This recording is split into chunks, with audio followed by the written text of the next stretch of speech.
Hello, Earth Angels, both here live on YouTube and Instagram. And welcome to episode 45 of the Devotional Drip, which is the second transmission in our Higher Self Spring Awakening series, which is functioning as a multi-dimensional embodiment bootcamp for the new Earth Creatrix that is you. You can catch the first transmission, which was actually broken up into two parts on my YouTube channel. It'll say phase 1 at the end of the title, and you can tap on into that to get some background on the Creatrix codes of metamorphosis, which we'll talk a little bit about today, and then also phase 1, which we were in last week, which is recognize. Today we move into alchemize, and I'm so excited to talk to you about alchemy on a Saturday if you're joining us here live. This is like my bread and butter, which I was literally munching on before we went live on YouTube in the Instagram live green room space. And I really feel like at the center of our conversation about alchemy today, I'm feeling so convicted and called to just center beauty and pleasure and almost like inappropriate amounts of it. Like, I feel like this Aries season is really bringing me, and I really function in the world as a sacred rebel, but I really feel like it's like gassing me up in terms of like wanting to like break open the rules that are so arbitrary that we like have created all these structures and systems upon that are no longer serving us and are cracking open and breaking now. It's really just like reinfused my fire and my devotion to just speak on the things that I feel called to speak on, and to just move through the world in like a radical liberated way.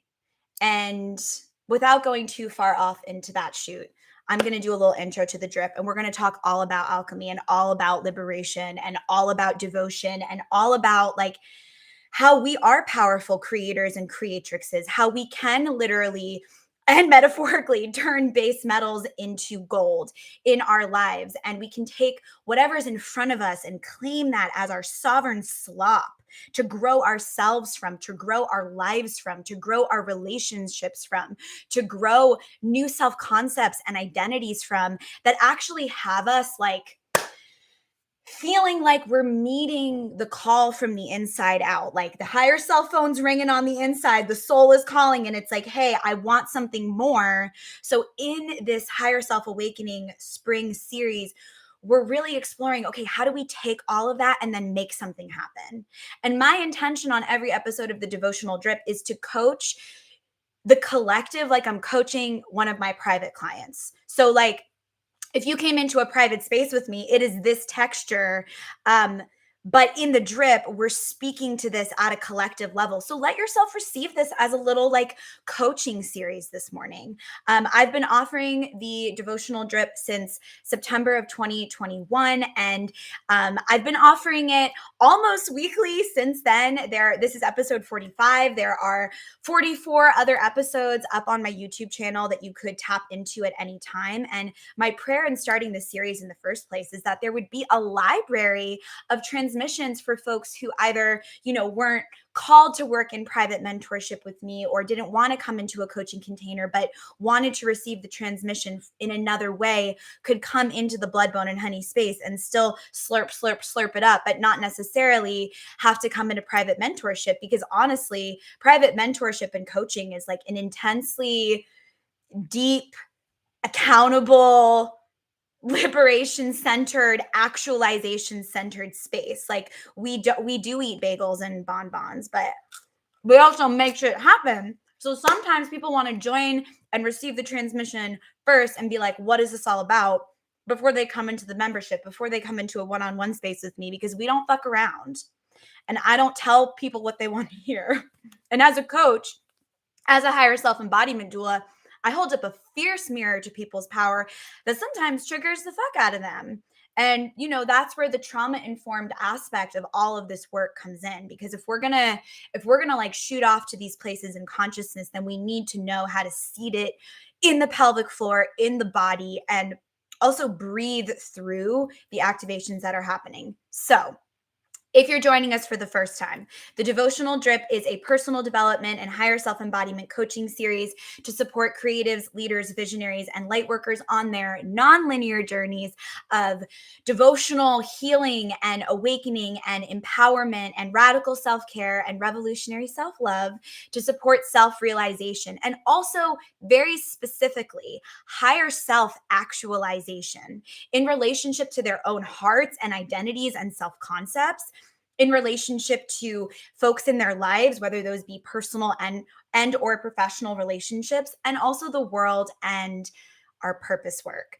In the Blood, Bone, and Honey Coven, we have many leaders, many light workers, many creatives, many entrepreneurs, many human beings who are making a conscious choice to heal backwards and forwards in their lineage and make some shit happen in this lifetime, not only on behalf of their own heart and soul's prayer, but on behalf of like what you feel called to do and be on this planet.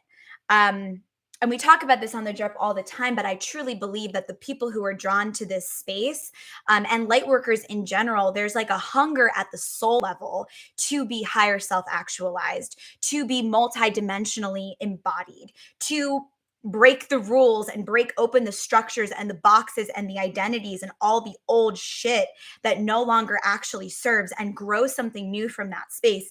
We're going to talk a lot about that today, since we're going to be in the mystery school investigation of alchemy and being alchemists, and how could we apply that to our lives? How could we use our capacity to alchemize at the quantum level, at the level of energy first? How could we use that as a template, as a map for our own personal development? And then we'll look at the way we can bring that into the physical as well in a very real way. If we have not had the pleasure of meeting, my name is Sarah. I'm a spiritual and somatic coach, creative consultant, photo witch, dancer, multidisciplinary artist, devoted mystic, and higher self embodiment doula, supporting visionary entrepreneurs, change making creatives, and heart based leaders through somatic, artful, playful, and sensual practices and portals into self care that hits the spot, empowered self healing, sovereign self leadership, trauma informed spiritual awakening, multidimensional self expression, and higher self embodiment. If you're looking for a deeper level of support, I currently have something fun happening. Well, I always have something fun happening, but right now we have a secret higher self spring awakening menu that I have been sending to y'all in the DMs. So if you're interested in receiving that menu, there's some special pricing and promotional offers on that I'm going to offer until the Libra full moon next week. So we're probably going to close the portal on that around the 5th or the 6th. So if you want the deets on the Higher Self Secret Spring Awakening menu, you can comment here, Higher Self Spring Awakening, or on YouTube. We've got quite a few folks joining us on YouTube right now. Hello.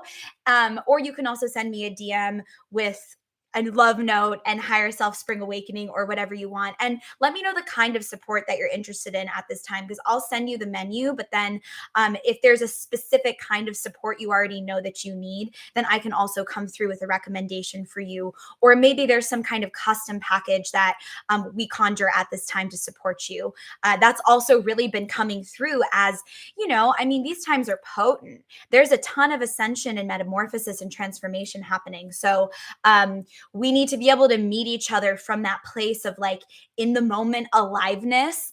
And I have a huge intention right now in my work to meet anything that feels stagnant and stuck with a deep willingness to be moldable and to open and to, I don't know, create beauty beyond what my ego could even conceive as possible. So I'm very open to custom containers at this time. And if you want that menu, send me a little love note. And if you reached out to me this week, everyone who has reached out now has a love note in their inbox with the menu. So let me know if you're wanting that, and I'll get that to you. And I'm so excited about this new cohort. I've really been feeling into everyone's energy who's coming into private mentorship, who's coming into one-on-one sessions. And there's like a bravery texture in essence, like very specifically. And there's also like an eccentricity or like a visionary quality. So I'm very excited to see like what we're going to create together. And we also have the Blood, Bone, and Honey Pot membership, who is also going to be going through her own higher self spring awakening. If you're in the highest tier, I'm going to send out a message to Patreon and Discord about this. But if you're in the honey tier in the membership, I'm now going to be offering a monthly masterclass with someone that I bring in to offer a transmission around something that they feel passionate and powerfully aligned with in the realm of higher self embodiment, mystery school transmissions. And for the month of April, we're going to have my dear friend and astrology mentor in my life, Megan Rising, come through and give us an astrology, embodied astrology, higher self embodied astrology masterclass in the Blood, Bone, and Honey Pot. So private clients will get access to that. If you're in the highest tier in the membership, you'll get access to that. And I will send out some info about that as well. But this is going to be a new monthly reoccurring thing that I offer, because it also feels like it's time to just like create the mystery school. Like Blood, Bone, and Honey does function as a mystery school. And, I bring in people all the time, but I want a more formalized space where I can call in other leaders and creatives and new earth creatrixes who are passionate and have something to share from their wisdom, from their channel, to come in and offer all of us in the circle what they feel called to offer. So, if you're interested in being a guest speaker or lecturer in the Blood, Bone, and Honey Pot, reach out and let me know. I'm going to start making my schedule. Honestly, we'll probably even start going into 2024 with this, because I have quite a few people on my little mind map heart altar roster already. So if that's of interest to you, there's just all kinds of new opportunities opening up in the Blood, Bone, and Honey temple space. And I've known for a while that it was gonna end up expanding into this realm, and we're just at the very beginning. So I'm really excited to just bring some new energy in. Also, integrate between communities and really create like ecosystem energy between all of the different mystical new earth creatrix temple spaces, people who are doing cool stuff, because I think our communities also need to know each other. Like, we need to know each other. Kate knows this. What's up, witch? Like, we need each other, and we need the network. We need to circuit into each other. None of us have to be all the things. We just have to be exactly who we are and shine our little butterfly wings. I have the butterfly filter on Instagram, if you're wondering, on YouTube. And then when we are expressed in that, then we really can be in our zone of genius and then operate in this like deep, I want to say like divine feminine consciousness network. And what I mean by that is like there's enough to go around. There's enough food, there's enough water, there's enough resource, there's enough energy. And I think circuiting into each other and starting to like create from this place is how we actually meet some of this energy of burnout, and also like the hierarchy competition energy that can also show up not only in like the healing coaching space, but in all entrepreneurial spaces, in art spaces. My background is in like academic art world, and I actually entered like healing coaching world from that realm. And it's just been interesting to see like the ways that hierarchy plays out in like new age spaces, and then also in like corporate spaces. And at the root of it, what I have like a pattern I have recognized, which is one of my gifts. Anyone else here have like a high level of pattern recognition as a combination of trauma and also psychic gifts? A pattern I recognized is like when there's that hierarchy, there's like a consciousness that's lacking. There's a belief, there's a faith that's lacking around um like like a distrust around our capacity to be held and hold each other. And it is kind of, I mean, it seems radical to tap into this idea that we could all be um, more deeply resourced because there's just such a scarcity mentality on the planet. But I think as earth angels, as light workers, there's this soul level call to meet that scarcity that each of us have within us, because if it exists within the collective, it exists inside of us. So as each of us divest from that in our own work and we open up more to each other, I just think like we're going to grow the most abundant gardens from that space. So that's what we're calling in the Blood, Bone, and Honey Pot. Deep bows to Kate also for her incredible consulting this week and just helping me mind map and heart map around the Blood, Bone, and Honey Pot membership and where I want to take it next. And I'm really excited to bring in these guest lectures and speakers. And again, if you're someone who feels like they have a transmission to offer, you want to come tap into the membership community, get in my DMs, get on my calendar. Let's schedule a little call and talk about what you're creating and how we can circuit into each other. And then if you're looking for support specifically, send me a DM, Higher Self Spring Awakening. You'll get my secret little menu. We have a bunch of fun little angel number promo prices and some new packages, some old packages that have been refined and up leveled. So let me know. And if you have messaged me or you tap something and I did not get you that menu yet, please let me know and I'll get that to you as soon as I can. So that's what I want to say about the membership. That's what I want to say about one-on-one support. I'm so excited for all that is to come. I also want to tell the membership, I'm thinking about doing something special for the Libra full moon upcoming this week. So I'll let you know about that. I'm in a very like day-to-day, moment-to-moment process with my own creation and CEO Dragon Mother Creatrix hood right now. Anyone else feeling that just in terms of like being very feeling the call to be very available to what's happening right here right now in this moment? I think that there's a lot of divine redirection that Pisces season dropped us into. And now I think with this Aries season, there's a burning up of all that doesn't align and it's happening very quickly. And so from that cleared space, there's a lot of new things arising quickly as well. So we'll integrate the Phoenix into our alchemy transmission. And yes, Terrell, I'm seeing your message here. I'll send you a message back. I actually have emailed you back in response to what you offered around some of the healing spaces that you're conjuring right now, which sound very cool. So check your inbox for that, but I'll send you another little ping as well. And I also want to say, I'm super open to, connecting with other artists and creatives to hear about what's being created. And also, I am a consultant and a coach. So there's a container and a boundary that I hold as well in terms of like, if you're wanting to come into the Blood, Bone, and Honey space and teach and offer something, send me a proposal. But if you're wanting to like specifically consult with me around something you're offering and you want some up leveling around that and some coaching around that, that's a different kind of container. And I would ask that you book a clarity call with me for private mentorship or look into some of the sessions that I'm currently offering. So send me a message first. Let me know what's alive for you, and we'll filter you into the right container, whether that be you coming in to the membership and maybe offering some kind of transmission. I've also been calling in some admin support, so that's been alive right now. And or maybe you have a project that you're looking for some consulting on, and I'm always so excited to be in that space with other creatives, as well as the coaching and embodiment space. And sometimes we meet right in the middle, because the truth is, even if I'm doing specifically business coaching with someone, we always end up in the personal development realm because we can't separate these parts out, right? Like they're all interconnected, and at the center, at the core, there we are shining our light. And however resourced we are, that's how resourced our relationships, our businesses, our creative projects are going to be. So that's just a little note about what I'm doing on the one-on-one level and in the private space. I really want to get into this alchemy transmission today because there's just so much to talk about.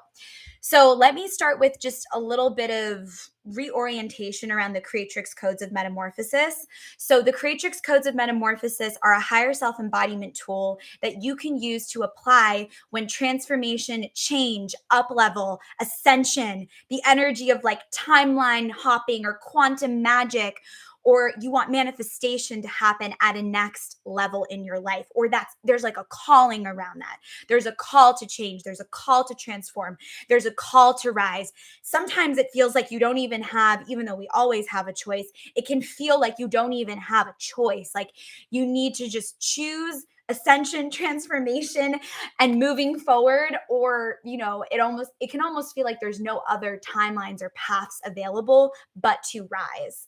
That's the moment to work with the Creatrix codes of metamorphosis. It's like when you're in agreement with, I am ready to meet this call inside of me that's saying you need to rise and you need to shine, and it is time, and we can no longer hang out in this dimensional reality anymore. It's like when a jacket feels too tight or a shoe feels too tight on the foot and you feel like you're having to effort to stay underexpressed in that dimension, but you're like, how do I transcend this moment I'm having with myself, this thing I'm dealing with in my life, this relationship that has a lot of stuff happening inside of it. Maybe something's going on with your purpose work or your professional vocation. The Creatrix codes can come in to help you digest and process what's up for you on the altar of your life, asking to be used as magical, alchemical information to create a transformation. This is a place in consciousness that you need to choose to operate from. To choose to be an alchemist and a creatrix is just that. It's a conscious choice. It's to say, it doesn't matter what's happening in front of me. Like, here's a little example. I just got a new car. It's a used car. And I knew within the first couple of months I was going to need to do some kind of mechanical aid or support to it. Just, realistically, that's what happens with old cars. And so this week I ended up having to drop quite a bit of money from the root chakra on some car repairs. And that same day, I lost my wallet and a couple of other things happened that were just like, what the actual fuck? And it would have been so easy to kind of collapse into a like story like, this always happens to me, or use it as some sign of discouragement. Something I've coached people on for years now is choosing to not believe in bad omens, that every sign they get from the universe is actually like information, and it's not actually bad, and it's not a punishment. But when you're operating from a consciousness of like, the world's against me and I'm a victim, which is so real for survivors of complex trauma, myself included. Y'all, I got a lot of victim consciousness that I got to transmute all the time as a survivor of shit where I actually was a victim of shit. Anyone else here relate? But that is like a frame of consciousness and a frame of mind and a place where if you live your life from that place in your heart and you operate from victimhood, I'm telling you, you will magnetize that in around you. But if you can meet whatever's happening from a consciousness of, oh, I just get to take whatever is in front of me and have a empowering experience from it, that's the essence of the Phoenix. That's also this card I pulled before I hopped on, which is Akalanda, the goddess of never not broken. Everything happens for my liberation. I choose to become only more love. This is the energy that we want to root into. So I get this huge bill for my car. I lose my wallet. A couple of other things were swirling around. And there's so many other things I could tell about that story and how magical it was, and like the guy who found my wallet and how I kind of knew like he was the one who found it. I was like sitting on a curb eating a breakfast sandwich being like, where the fuck could I have lost this wallet? Because I was like walking up and down Main Street having a meeting. And I was like, I think that construction worker has my wallet. Like, I think he found it. And I was like, Sarah, that's crazy. The self-gaslighting for the psychic witches, you know how it goes. I was like, that's crazy. And then I end up getting a call from this ski resort that we live by, and they found my little ski snowboarding pass in there. And the person who found the wallet, this construction worker, found my snowboarding pass in there. They called the place, they called me, and it ended up being the construction worker who I thought had found it. I just had this like psychic sense that he had found it. And I got to like go into every little, store on Main Street and ask all the vendors if they had seen a wallet. I got to connect with this like group of construction workers that are like working on the road right by my favorite coffee shop in town. And like it just ended up turning into this like village moment where I had to connect with all of these people I wouldn't have connected with. And then even the energy of like having to throw down some money on this car, like there was something in my root chakra that was like, yeah, I think I needed the activation of like investing like in myself, in my chariot, in my broom in this way. And sure, I could have received this as like, woe is me, this sucks. Oh my gosh, like scarcity, fear, fear, fear, like we were talking about before. That is a consciousness. But the creatrix is like, no, I'm not even going to waste my time doing that because it doesn't make my tingle. It doesn't make my hard. It doesn't make my heart feel ecstatic. And the body will always shut down when you're not claiming your capacity to be a fucking alchemist. The body is the first thing that shuts down because the body and the soul are hungry to grow a garden out of whatever the fuck. The lotus consciousness within you, which all of your chakras actually energetically are lotus flowers. So the lotus consciousness that literally illuminates and animates your spine at the energetic level is hungry for the mud because it knows that that's actually slurp slurp where the nutrients come from so that what the petals can open wider. So this week a lot of shit happened that like almost I could feel the choice. Am I going to collapse or am I going to rise? Which is like the Phoenix Creatrix higher self embodiment choice always, right? Like, am I going to collapse? Like I've historically collapsed around this in my nervous system, or am I going to choose to be in a new kind of resilience with myself? Which I'll also say required me to like not immediately start talking shit about myself to myself. Like, you always do this, you weren't paying attention.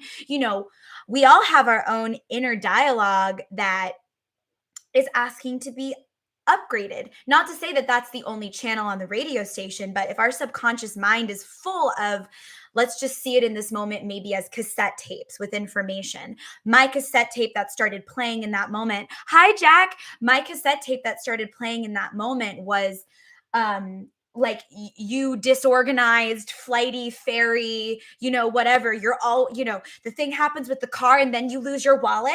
And I was like, oh God, like this voice, who is that? Who is she? We're just going to give her a breakfast sandwich, talk to this hot construction worker, get the wallet, baby, and then move on with the day. We don't need to be in this this punishment consciousness. So, using that just as my own little alchemy story from this week. Oh, hi, Jamie. Yes, yes, yes. So much of this. Ooh, I love when you're here. Hello, witch. So reseeding, we're in the Creatrix codes of metamorphosis. We're in phase 2, alchemize, but here's the code. Write this in your journal, imprint it down your spine, scribble it in your heart. The Creatrix codes of metamorphosis, which are a higher self-embodiment tool you can apply when transformation, change, up-level, ascension, awakening, timeline hopping, quantum magic, manifestation are happening or calling at a next level of higher self-awareness. Here's the code. We recognize, and then we alchemize in order to emerge. We recognize what is ending. We recognize the material that we've got right now. We recognize what's right in front of us as nutrient dense. I recognized this car repair and this wallet being lost as an opportunity to plug more deeply into myself, plug more deeply into my town. And also, I did get a little like faith psychic activation from being like, I think that's the guy who found my wallet. And like, it was that guy. Like, I'm not going to pretend that didn't click in my little psychic vision at a next level of like, interesting. That's a nice little affirmation at the pelvic floor level, and you can test your psychic gifts like that. You can be like, you can even go to the store and like test your like root chakra, sacral, like lower 3 chakras, like solar plexus, belly, gut, pelvic realm, especially if you have a womb space. You can test that in terms of like a yes and a no. And like, do I want to buy this box of cereal? Do I want this bag of pretzels? I really am craving some pretzels today. I always crave pretzels on a Saturday. Or even like if you're going to shop for something for an event, like let's say you're looking to get an adornment, an outfit, you can like use your psychic senses to feel if you're aligned with something on the vibrational level. And I think those little exercises that are sort of like inconsequential, like not high stakes, can be a fun way to kind of flex that little psychic muscle. So we recognize what is ending. We recognize what is beginning. We recognize what's right in front of us. We recognize everything right here, right in front of us, everything we're feeling, everything we're experiencing, everything we're seeing, everything we're smelling, everything we're tasting, everything we're touching through all of the senses. The Creatrix codes say, recognize this as your material. Recognize this as, if you are a creatrix, which is kind of like being a divine master artist of your life. If you are in that creator creatrix archetype, then everything is material within you and around you, as above, so below. Then from that place of recognition and really like taking an inventory internally, externally, what can we start to do? We can alchemize. We do our alchemy in that chrysalis slop, in that information within the creation space of our minds and our hearts and our lives. We start to alchemize, and we're going to talk more about this as we go on. I'm just setting this up. And then from that alchemy, we're able to then emerge. From the perspective of the creatrix, everything can be used as nutrient dense material for your metamorphosis or emergence. So that means there's nothing in your life right now that you couldn't apply these creatrix codes to. You are a fertile vessel, ripe for creating and birthing selves, businesses, babies. If you have a womb, books, whatever you desire, it's all the same Shakti life force creation energy. But we need to recognize that power in order to really actually start working with it. We actually have to identify um, as a alchemist, as a powerful creator, as, you know, whatever language resonates for you. That has to be a part of our identity and our self-concept for the magic, for the real manifestation and the actualization to happen at a next depth of like reality, because there's so many different dimensions that consciousness and thought and vibration have to move through before they physically manifest into form. And you ultimately are the vessel for life to move through. So the identity and the self concept are almost like what creates space, like in the chakra system, in the koshic bodies, in the energy bodies, for that physical, very real manifestation, manifestation of self, or whatever it is that you want to create as an extension of the self to come into being. So there's this recognition of our power that we really have to be inside of. And that sounds simple, right? But it's so foundational at the vibrational level. Vibration doesn't care how simple it sounds. And in fact, like the laws of the universe are actually like pretty simple. Like natural law isn't like complicated in terms of understanding it, but it's highly elegant and refined. Just like when you get to the deepest parts of like quantum physics or biology or any kind of science or spiritual framework, there's a simplicity that actually becomes the most complex part of whatever meal is in front of us. Like to even think about source as like a as an atomic intelligent uh black hole womb space that all life arises from. Like there's a multiplicity that comes from the singularity. There's a complexity that comes from the refinement of like understanding at the most basic level that we are powerful creators. And that's the core of the creatrix codes and metamorphosis. Like if we were really just to simplify it, it's like we are powerful creators. Here's a framework that you can use to implement, to apply, to really help you capitalize on the fact that you're a powerful creator. Like actually really use that divine gift, that divine inheritance to your benefit. The creatrix recognizes, or the creator energy recognizes, and we could also say the magician, the alchemist. And then we have the Fool card, the first card in the major arcana, coming forward with Aries season to sort of kick us into that mindset of like, we're at the beginning, we're at the start. There's actually so much potential right now. Like if you're catching this drip when it's live, or even within, a couple of weeks of it going live, we are in the wheel of the year, at least in the Northern Hemisphere. We are in ultimate potential creation space right now. Like the buds are just budding. The seeds are just popping out of the soil. Like there's this I want to say like the overture. There's like an overture leading to like the opening of the curtains of the summer solstice that will happen at the end of June. But between now and June in the Northern Hemisphere, there's this crescendo energy. There's this opening. There's a lot of new information coming in. And there's also a lot of cyclical information from the last 6 months that is growing and propelling us forward. So the creatrix recognizes I am spirit, energy, and consciousness having a human experience. I am divine by design as an infinite expression of source. I am a sovereign being, and there is nothing that I cannot do, be, or have.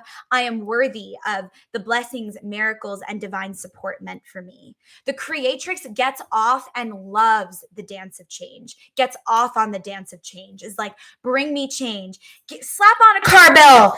I'll lose my wallet, whatever. I'll just make more beauty from it. Send a hater into my DMs. I'll use that and send it down into my pelvic floor and make a cute little sacred rage ritual about it. Like it's that energy of like, it really is being a spiritual baddie. It's not bypassing like when there's actually pain or like a tenderness that needs to be held. But there is a ferocity, and there is like, if you look at the goddess archetypes even who hold that creatrix archetype, Kali Ma, Persephone, Inanna, Medusa, Akhilanda, like there's a lot of sort of the goddesses who hang out in that like underbelly, underworld realm who really have the codes around creation, creatrixness. Because the underground and the dark is the womb. It's the potential space, which is where if you come to work with me on higher self-embodiment, honey, we're going to love up that shadow self, which Carl Jung, who coined the term shadow, even though everyone throws it around like it doesn't have some origin, he who coined the term shadow, which he also was studying a lot of ancient mystical texts, he was obsessed with Mary Magdalene's Gospels, which were taken out of the Bible at the Council of Nicaea by a bunch of men who were threatened by psychic women who had a lot of shit to say about God. Anyways, Carl Jung was very interested in that.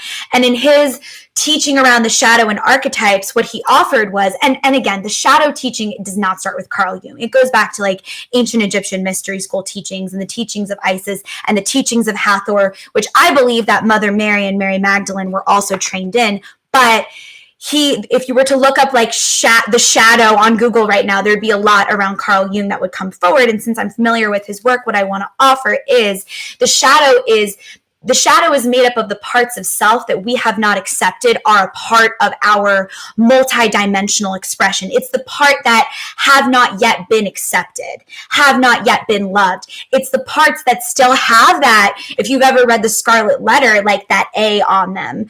It's the parts that have, like are still operating from like the branded shame imprint and spiral, and from that devolve, and this is one of my favorite teachings of alchemy, from that devolve, there's actually the most potential for evolution. One of my teachers used to say, Des Davis of The Rich Witch Life, who watches the Devotional Drip. Hi, Des. I love you. I'm sending your Aries birthday reading today. It's finally uploaded on Google Drive. She would always remind me, especially because this witch coached me through my Saturn return and birthing my business. She was like, Sarah, the devolve, the devolution, like the energy of that is actually what is part of the evolution. Like the phoenix has to fully turn into ash before it can rise. There has to be an absolute disintegration of everything. And this actually feels like the appropriate moment to just situate us in a little reading about the caterpillar, if you will. Because the Creatrix Codes of Metamorphosis, this framework is very inspired by my deep obsession with the butterfly and the butterfly archetype and the phoenix. and dragons in general, and fire and transmutation and alchemy, and really just like living from an empowered place of creatrix mindset of like, whatever is fucking in front of me right now, like I can take that and make it my bitch. And in a less sort of patriarchal, crude way, like I can make art from this. And there's actually nothing that's a threat, because the phoenix can die as many times as it needs to die in order to rebirth itself as a more authentically expressed version. So let's use the butterfly as our teacher here, shall we? So as children, many of us learn about the wondrous process by which a caterpillar morphs into a butterfly. The story usually begins with a very hungry caterpillar hatching from an egg. The caterpillar, or what is more scientifically termed as a larva, stuffs itself with leaves, growing plumper and plumper by day, and then it will start to go through a series of molting or molt, in which it actually sheds its skin. Relatable content for anyone here? Anyone feel like they were kind of molting through the winter and shedding and transforming in that state? One day, the caterpillar stops eating and hangs upside down from a twig or a leaf, and it spins itself. It creates a sacred space, we could say, for its transformation. It creates a chrysalis. It creates a cocoon. And then within this protective casing, within this sacred creation space, which also deeply mirrors the womb space, this caterpillar can now radically transform its body, eventually emerging as a butterfly or a moth. But what does that radical transformation entail? How does a caterpillar actually rearrange itself into a butterfly? What happens inside of a chrysalis or a cocoon? Well, let me tell you. First, the caterpillar, get this. This is real. If anyone wants a definition of personal development or higher self-embodiment, here it is, or shadow integration or any of that shit. First, the caterpillar digests itself. Let's just pause there. First, the caterpillar digests itself. Is that not the most beautiful invitation metaphor for how like we can integrate the parts of ourselves that we have not integrated, that we have not digested, that we have not processed, that we have not welcomed to the party? Because I guarantee you, any blocked energy you're meeting in your life right now is connected to a self-concept, identity, and belief that's ready to transform, to meet where your heart's actually ready to go in consciousness. And again, the outdated self-concept, belief, identity, all of that stuff that feels like bullshit, just material, goopy, gloppy stuff, is part of the information that you're using. That's that recognition part of the Creatrix Codes of Metamorphosis. Go back to the first part of the series for that. That's all that stuff that you're using to make your chrysalis, that you're using to create sacred space, to do your alchemy. So first, the caterpillar digests itself, baby, releasing enzymes to dissolve all of its tissues. Guess what's stored in the tissues? If you were to do a little research around trauma and how it manifests in the body, it's stored deeply in the tissues, which is why myofascial release or any kind of somatic practice can actually like heal literally years of trauma with the right kind of container or chrysalis, if you will. So first, the caterpillar digests itself, releasing enzymes to dissolve all of its tissues. If you were to cut open a cocoon or chrysalis at just the right time, caterpillar soup would ooze out. But the contents of the pupa are not an entirely amorphic mess. There are also highly organized groups of cells known as, and just get this term, there are highly organized groups of cells known as imaginal discs that survive the digestive process. Like, that just makes me want to like, whoa!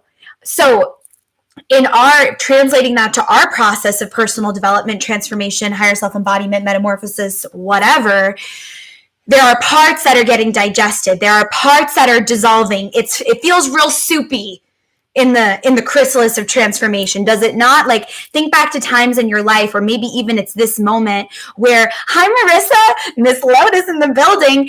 Think back to a time in your life where you've been going through some kind of like deep transformation, and maybe it's this moment even. Does it not kind of feel a little sloppy in the chrysalis? Does it not feel a little goopy? I mean, I know for myself and many folks I work with, and also my sisters and friends and lovers and all the things right now, are feeling a little bit of that chrysalis slop, a little bit of that like potential energy. So the caterpillar is showing us that it digests itself, it releases all of its enzymes to dissolve all of its tissues. So us too, right? When we're transforming. But the contents of the pupa, we are not entirely dissolved. The caterpillar is not entirely dissolved. There are what? Highly organized groups of cells known as imaginal discs that survive the digestive process. I want to say, like, your essence, your higher self is what survives the digestive process. It's your higher self is the consciousness that endures. Your higher self is the dragon mother, father, parent to the parts of the shadow that don't need to be integrated and made right and good. The parts of the shadow that are ready to ride alongside you as, like, you know, I'm just seeing you with like all these carts next to you and like all your ride or die versions of yourself just riding, you know, like no parts left behind. Hi, Grace. Hi, my love. Hi, Kat. Hi, KJ. Okay, so coming back to our butterfly.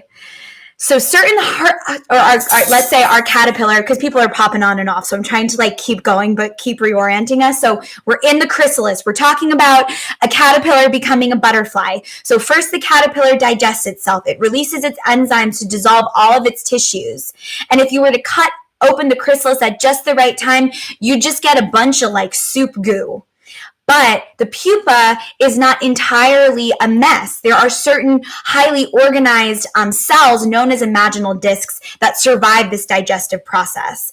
Before hatching, when a caterpillar is still developing inside of its egg, it grows an imaginal disc for each of the adult body parts it will need as a mature butterfly or moth. So it'll have discs for its eyes. It'll have discs for its wings. Literally, imaginal disc is what it's called, like for the wings. Throughout the caterpillar's life in other species, the discs can take different shapes, and that's, you know, I'm not going to go into a full transmission on like caterpillar versus moth and the chrysalis, because that is not my area of expertise. So maybe we can get like some kind of butterfly expert in the Blood, Bone, and Honey Pot to give us a deeper transmission.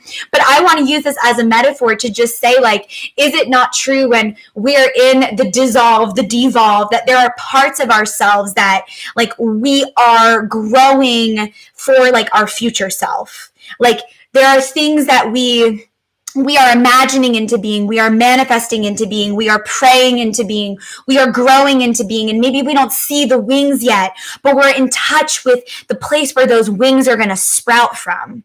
And the Creatrix codes of metamorphosis say don't skip that part. The soul actually doesn't want to just go ahead and get on with the ascension and the wings and all of that. The soul wants the process. So in the chrysalis, all of this magical alchemy is happening. Old information is being digested. New information is coming from that digested information, and a new being is forming in absolute slop organ goo. And that really, to me, when I started like really using this as a metaphor in my personal transformation work, I was like, just like the permission slip to be deconstructed and remolded and an absolute fucking divine sacred mess was so liberating and continues to be liberating. Every single day I feel like I have some kind of chrysalis moment where like I can choose to be a rehearsed version of myself, or I can let that old hardened ego performed whatever the fuck whatever dissolve and let the potential, the new, the part that hasn't gotten the mic yet come forward to share a little something.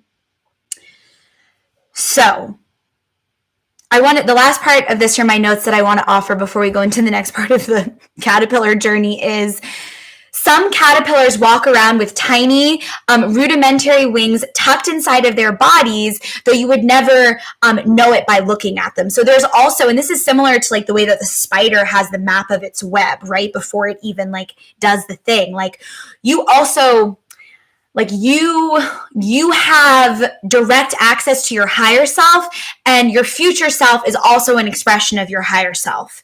So you have the sovereign divine light, love that slip of the tongue, to drop into any moment on the timeline and receive information. And not only just your timeline, but the infinite timelines. You have the sovereign divine right to drop into the highest future divine timeline, call in your future self as an expression of your higher self, see a vision, receive a transmission, and get information about those wings, about those eyes, the new parts of you that you're growing from the sovereignty of whatever slop is in front of you and in your life right now. Going on to this next part. Once a caterpillar, and it's telling me I have 2 minutes remaining on Instagram Live, so I'm going to hop off this one and I'll start a new one. So once a caterpillar has disintegrated all of its tissues except for the imaginal discs, those discs use the protein-rich soup around all of them to fuel the rapid cell division required to form the wings. Antenna, legs, eyes, genital, and all the other features of an adult butterfly or moth. The imaginal disc for a fruit fly's wing, for example, might begin with only 50 cells and increase to more than 50,000 cells by the end of a metamorphosis. That's also to say how metamorphic and multidimensional we become when we start saying yes to being the creatrix of our lives at a next depth. Everything changes in response to that internal agreement. Depending on the species, certain caterpillar muscles and sections of the nervous system are largely preserved in the adult butterfly. One study even suggests that moths remember what they learned in the later stages of their lives as caterpillars. And that's on divine intelligence. I'm going to go ahead and end this Instagram Live now, start a new one because it's going to kick me off in 40 seconds. We're going to keep rocking on YouTube, and the link to the YouTube Live is in my Instagram stories. But hopping off, hopping back on, join us in a minute. Okay. Let's start us a new little IG live.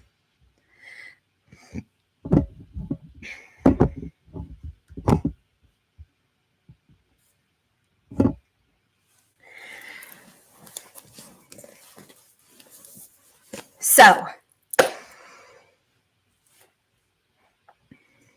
I think it can be so powerful to let ourselves use this map of the caterpillar becoming a butterfly as a teacher, as a permission slip. And I don't know about y'all, let me know in the comments if you feel this. Aries season, New Earth paradigm, Saturn moving into Pisces has been giving big self-permission slip energy. I'm always kind of in a how can we fuck it up goddesses mode. That's just like my automatic mode. And I feel like a turn up on that consciousness inside of me. So I'm hoping that this is offering a helpful template and transmission and permission slip around how we can be fiercely claiming of our right to dissolve into slop and grow a new self at any time we choose, our right to be messy, our right to be imperfect, because we're already perfect, we're already divine by design. And then the caterpillar and the chrysalis and this process shows us the truth, which is that nothing actually comes from anything but the mud and the slop and the potential. Birth and death, I talk about this literally every devotional drip, are messy, are feral, are fluid filled, are smelly and real and tangible and sometimes not cute and sometimes very primordial and primal. So why would our transformation look any different than that? So the Creatrix loves this dance of change. They meet every block as a portal. They see each new moment and each new experience through a fresh lens and consciousness. The Creatrix is divine solution oriented. They're not lamenting. They're not practicing in consciousness, the hell-based reality. They're not meditating on all the things that are wrong. The Creatrix is divine solution oriented, and their alchemical material, how can I make more fucking art and beauty oriented? It's a fierce place to live from, and it's different than bypassing. It's so deeply in the body and so in alignment with like the ferocity of the atomic structure of reality, and the fierceness that actually is at the center of source energy. It's actually so in alignment with that it will burn up any story, self-concept, identity, relationship, way of being and doing in your life that's out of alignment with your highest potential. And I'm thinking, I always offer a corresponding higher self meditation to each of these drips, and I'm going to record a meditation and a movement practice actually to correspond with this after we finish this transmission. And I feel like we're going to do some kind of future self, quantum timeline dropping, chrysalis, magic making, liminal disc growth, something. So if you want that meditation, you can get access to our whole library of higher self meditations and our Discord starting at the $5 a month in the Blood, Bone, and Honey Pot membership, link in my bio, or patreon.com/bloodboneandhoney. And like I offered earlier and shared earlier, the honey tier is now going to get a monthly masterclass offered by one of my many sisters or divine feminine magical cosmic siblings in the coven and cohort that we operate from. And our first one for the month of April is going to be with my dear friend and sister, Megan Rising, incredible astrologer, dear priestess, wise woman sister in my life, and also incredible embodied astrology mentor. So she's going to teach us a higher self embodied astrology workshop. We're going to start out with a lot of like 101s and orientation, and she may even come back and teach another masterclass, but we're going to start out with Megan. She'll be our first guest for the month of April, and then every month I'm going to bring in someone new. We got human design babes in the Blood, Bone, and Honey Coven. We got artists, we got entrepreneurs, we got lawyers, we got teachers, we got mothers, we have, literally like the list and the resume of the people I get to work with and are a part of this community like blow my mind. So I have a huge intention, as I shared at the top of this drip, to like really let the Blood, Bone, and Honey temple space expand and bring in these other teachers and mentors and new earth creatrixes and creators and guides and mystery school teachers and ancient shaman artist types to just, throw their tulips and their seeds and their magic in the garden that we're all growing together, and really create some new kind of funnels and pathways between our businesses and our communities, because we need each other. And even though, the transformation of the caterpillar to butterfly happens in that sovereign space of the chrysalis, that chrysalis is in relationship with the environment around it, and sometimes butterflies or caterpillars in that process, their whole chrysalis gets eaten, or sometimes like the environment or the tree or the sun is like deeply feeding and sending information into that chrysalis. So even though our healing experience is sovereign and we are always in that direct communication with our higher self and source, and people can, help guide us in that, but that is ours. That is ours. That is our chrysalis. Nobody else can even come in, even if we wanted them to that deepest place, to that temple space within ourselves. And then also from that sovereign space, we are deeply interconnected with all of life, right? The web of life. Oh, hi, Ella. I love you. And sending love to you, Jamie. I hope you have a beautiful Saturn day. Okay. There's so many things I can say. I love these angels so much. So I want to just reseed, and we said this on the first transmission in the Higher Self Spring Awakening series, but New Earth is a consciousness. New Earth leaders are asking right now, how can we create outside of the systems that have already been put in place? And chances are you already live like that. When you call on these Creatrix codes, you can start working with that at a next depth of like, I'm just hearing like fucking with yourself and your own magic and your power, and like just getting so lit up about that, because this is a deep moment on the planet. It's the crack open. We had Akalanda here as one of our guides for today, the goddess of never not broken, constantly being cracked open and reoriented. I also want to say, it's the crack open, it's the rock bottom, it's the absolute dissolve in the chrysalis, so that we can receive light from the Mother Earth herself, who is also a goddess and also going through her own divine feminine ascended master creatrix awakening ascension process. And we, as her children, as children of source, are receiving the upgrades that she's receiving. Like, you may have heard of all of these astrological placements that are just like moving through historic things happening, 30-year cycles, like 200-year cycles, closing, opening. Like, we really are in that moment. So like the planets are moving, and I like to say like this big furniture in the sky is moving, that's moving and interacting with our own tides and chakra system and energy channels. And then it's also seeding and gridding the Mother Earth, and she's getting activated and we're getting activated. And so metamorphosis and transformation feel like the call of our generation.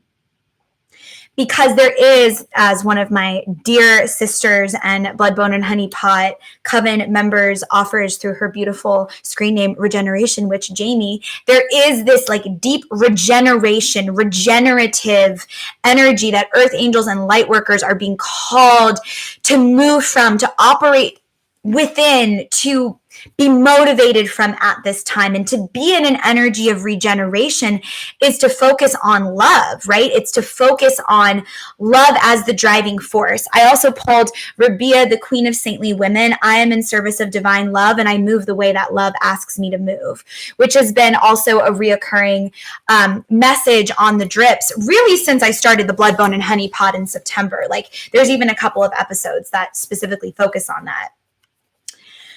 So inside of this, we have to also recognize that alchemy is not easy. And sometimes in the devolve process, in the transformation process, we're not sure if we're going to make it out the other side.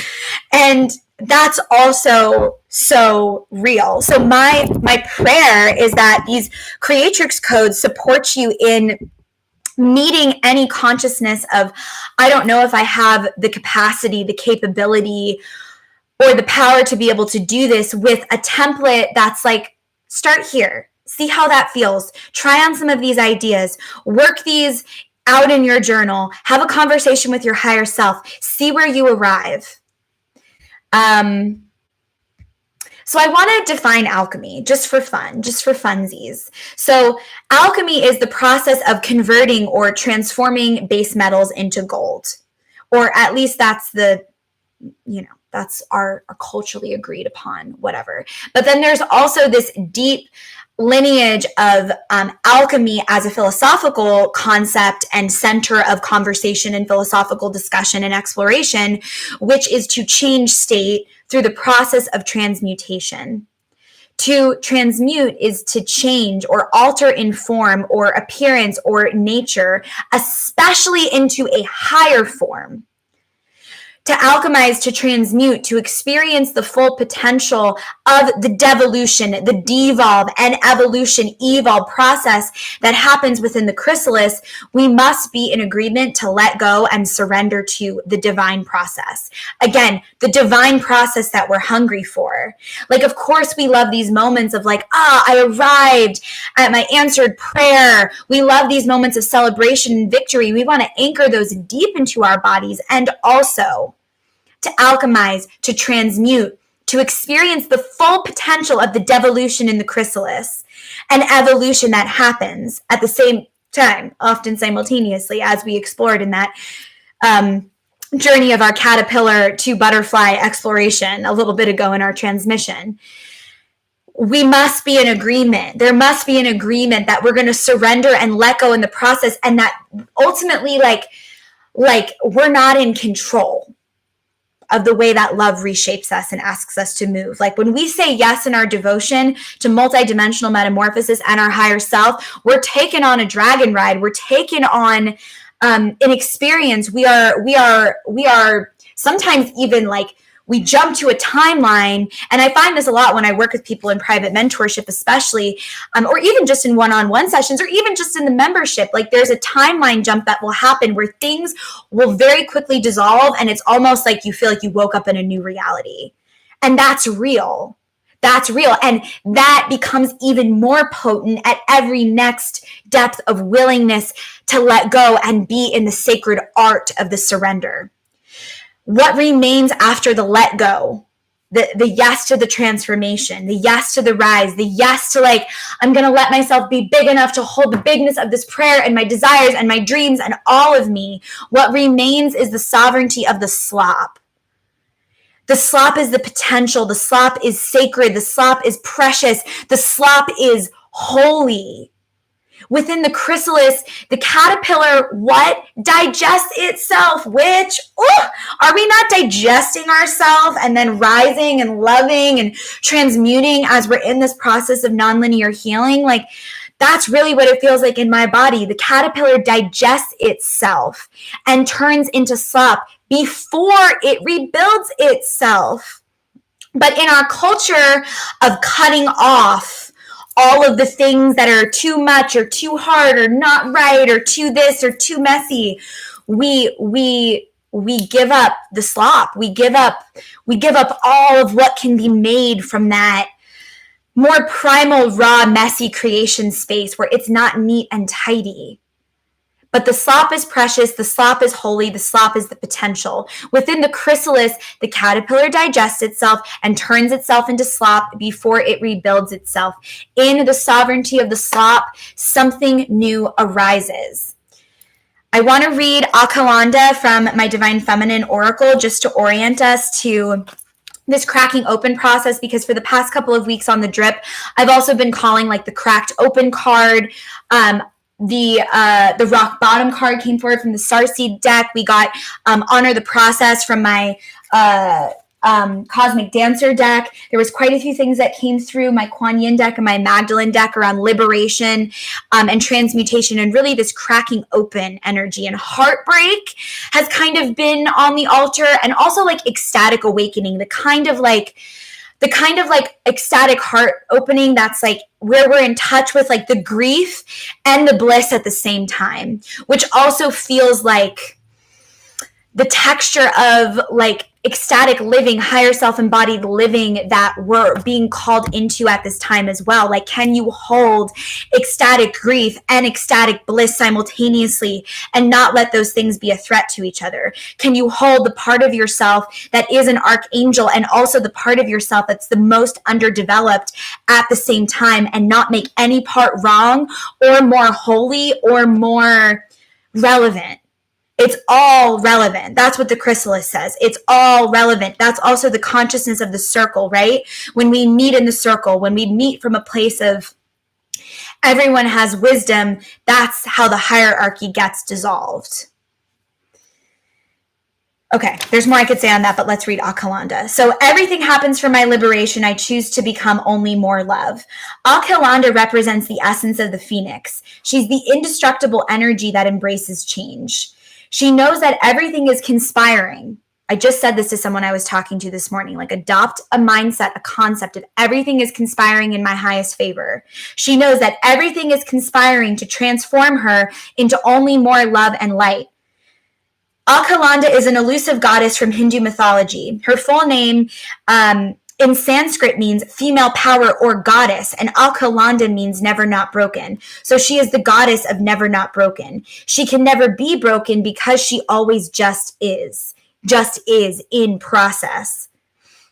She can never be broken because she always just is. She is the embodiment of what we try to avoid. We were talking about pushing the shadow down, pushing parts of the selves down. She is the embodiment of what we try to avoid, the disillusion of our ego's identity. Her power is unparalleled. She radiates the potent light and joy that's the goal of change, transformation, or pain. There is very little written about her. She is meant to be known through experience. And, you know, what a beautiful invitation. We can talk about metamorphosis and transformation all day. We can talk about alchemy all day. We can philosophize about it all day. There's a favorite line from one of my favorite songs by one of my favorite musical artists, Bill Callahan. The song is called From Rivers to Oceans, and he says, I could tell you about the river, or we could just get in. And I really feel like that's alchemy. Like, we can talk about alchemy, which we are, because I do think it's valuable. This is the mystery school. We need to talk about this shit. But it's also like in the process is when you're going to feel it. So before I even continue reading this, the next time something crunchy comes up for you, I'm going to invite you to just recognize. First of all, recognize that you are powerful, that you are a powerful creator, and you can take whatever is in front of you and you can make more beauty from it. Recognize your breath, recognize your body, orient yourself in space, feel your bones on the earth, unclench your asshole, feel your pelvic floor, see a light at the center of your heart, release your jaw, and recognize your power. And then from that place, do your alchemy. Decide what you're going to make out of that. And then watch the way that you emerge on the other side. Just try it. DM me. Send me a love note. Let me know how it goes. So, Akalanda, the goddess of Never Not Broken, her power is unparalleled. She radiates the potent light and joy. That's the goal. That's the goal. That's the goal of our transformation, change, or pain. She radiates the potent light and joy. That's the goal of change, transformation, or pain. So this is saying we are never brought through anything painful, any kind of transformation, any sort of change. And this is, if you believe the nature of the universe is loving, this is what this divine feminine teaching is saying. If you believe that the nature of the universe is loving, and you're really picking this up today, there's no pain, there's no change, there's no transformation, there's nothing you could be brought through that isn't seeking to transform you into more love and light. That is the perspective and consciousness that the Creatrix moves from. That's also higher self-embodiment. And again, it's not bypassing. It's not cute. It's not easy. It is raw, primordial, self-reclamation, love-centered. It is sovereignty embodied, the willingness to live life from that place. And it does require like a consciousness and a container and a higher self-concept and identity that can hold it, which is why I do a ton of identity and self-concept work with my clients in private mentorship and in one-on-one sessions. So if you're curious about that, just dripping in, drop here Higher Self Spring Awakening or DM me Higher Self Spring Awakening, and I will send you my secret little menu. We've got some cute promo, angel number prices for the spring. I'm going to keep this open to the Libra full moon next week. So send me a message. I'll get you the deets. And then if you want to conjure something custom, because I know we have a lot of high priestesses right now who are like being called to a next level of like rising in their power. There's been a lot of book deals in the coven. There's been a lot of new job opportunities, salary increases, new relationships, things like that. So if you want a higher self-embodiment doula to come kiss your feet at your high priestess throne, holler at me, DM me, let me get you the secret little spring menu. Back to the goddess of Never Not Broken. That is us. That is me. That is you. That is all of us, because we are fucking powerful. There's very little written about this goddess of transformation and Never Not Broken because she is meant to be known through experience. Transformation, the high priestess too. You can't know any of these. I don't give a fuck. 111 on our time on YouTube. I don't give a fuck how long you've been studying tarot or astrology or any of this shit or human design or whatever. My experience of all of this stuff and in our hyper-focused certification culture, blah, blah, blah, blah, blah, what some of the most ancient mystics teach that I deeply respect are that all of that other stuff at the cerebral level is powerful information for us to infuse into our practice, but you got to know the high priestess through experience. You can read about alchemy, but you got to know it through experience. You can hear a bunch of people's interpretation, including mine, of the higher self, but you will only know them through experience. So this goddess is also saying that. She is an intimate interior goddess that when we meet, when we are in the she is an intimate interior goddess that we meet when we are in the darkest moments of grief and heartbreak. She is an interior goddess that we meet in the deepest moments of grief and heartbreak. If all of these, every single one of these divine feminine goddess archetypes, saint, mystics in this divine feminine oracle by the brilliant Megan Watterson are all faces of the goddess. And all faces of the goddess represent source, God, goddess, source. Then there's also this texture of, there's a certain aspect of our higher self, of our psychic gifts, of our multidimensional self, knowing that we're only going to get in touch with in the darkest moments, which is why I think that reclaiming the teachings around the chrysalis and that slop state and the womb space and the darkness and not being scared of that is part of like, again, the deepest teachings that our soul is hungry for. We had someone say on YouTube in the comments, Medusa was a victim, Athena is the real villain. See, even that, like, I respect everyone's wisdom on all the goddesses. I think that any interpretation of a goddess, divine feminine archetype story that villainizes one version of a feminine consciousness and opposes it against another is actually a misinterpretation of an original teaching that aligns with a patriarchal paradigm that keeps us in a hierarchy kind of place and space. Because I love Mother Mary and Mary Magdalene and Kuan Yin and Green Tara, and I guess some of who you'd call more of like, you know, the high heart goddesses, as I do the deep, like, dark womb, underground Medusa, Persephone, Inanna, Athena energies. So I actually disagree with you. I don't think that Athena is a villain, or Medusa was a victim. I think that's a misinterpretation of that teaching. And I also think there's a fear around goddess archetypes like Athena, because Athena was a goddess of war and power. Like, she didn't apologize for her ferocity. And yeah, I mean, we could go into a deep Athena Medusa portal. I'm not going to do that today, but you can hire me for a one-on-one session if you want to explore all these realms. What I do want to say is, like, there's no villainizing anyone. We don't villainize people here. I don't teach from that place. I don't like that shit. We don't do victim or villain consciousness. We do divine feminine Christ consciousness in this temple space. Oh my gosh, Ella, I love you. I'm so glad you're here. So, Goddess of Never Not Broken, Akalanda.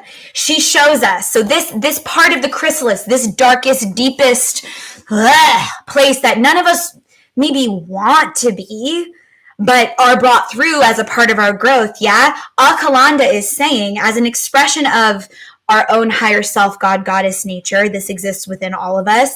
She shows us where our energy is trapped and where we've been stifled in routines or others' expectations of us. Woo! And she whispers the liberation we will experience once we let ourselves break open and allow the new expression of ourselves to come, blazing through. And then I also have, like, this energy of, like, this blazing through, this lit flame. Aries, first sign in the zodiac, cardinal fire sign. Let's get it going energy, you know? Burn up the winter slop. Burn up the old information. We're now actually in the astrological new year. I don't know if I've ever felt so resistant to, like, a January start of a Gregorian new year in my entire life. But I'll tell you what, I really do feel like it just was the new year with the spring equinox, and it just feels important to see it again. Like, now we're here, we're at the beginning, like, there's so much to work with. I want to get through this because then I have some notes on Akalanda specifically. So she shows us where our energy is trapped, where we've been in, like, in a routine energy, where there's been a call to change, and she whispers the liberation we will experience once we let ourselves break open and allow the new expression of ourselves to come blazing through. And again, like those wings growing from the liminal discs, it's not neat and tidy. It's not sanitized. There's, like, a digesting of the self that's happening.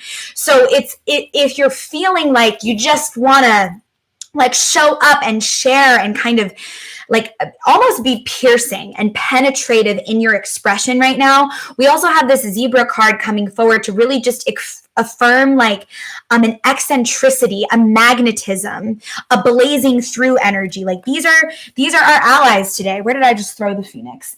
The phoenix, the zebra, and also the unicorn. And I pulled the unicorn and the elk together, which felt very, like, balancing the divine feminine and divine masculine, like energies inside of us. Like the elk is like holding it down. There's like a stableness, there's like a centeredness, there's a seatedness in the self. And then the unicorn is about reconnecting to higher wisdom and being curious about potential. It's a very third eye chakra versus like the elk is more root chakra oriented. And that was kind of mapping today too with some of these other cards, because again, I don't know where I just threw the Phoenix card, but the Phoenix card is also deeply connected to the first chakra, but also the first three chakras, because there's this journey that the Phoenix is said to go on from the first chakra to the third chakra. So it starts in the realm of trust and security and stability and self-belonging and belonging to the earth and needs being met. And then it rises into wants and needs and desires and pelvic womb creation space. And then it moves into solar plexus, identity, self-concept, ego, realm. And that is where that like burn up rising happens. And then what? The ashes fall back to the root chakra. And every time you arise at a new identity or a new self-concept, there's a new set of needs that go alongside of that, right? There's a new set of desires that will track alongside of that, which I will just also say is the intelligence of the private mentorship containers I offer.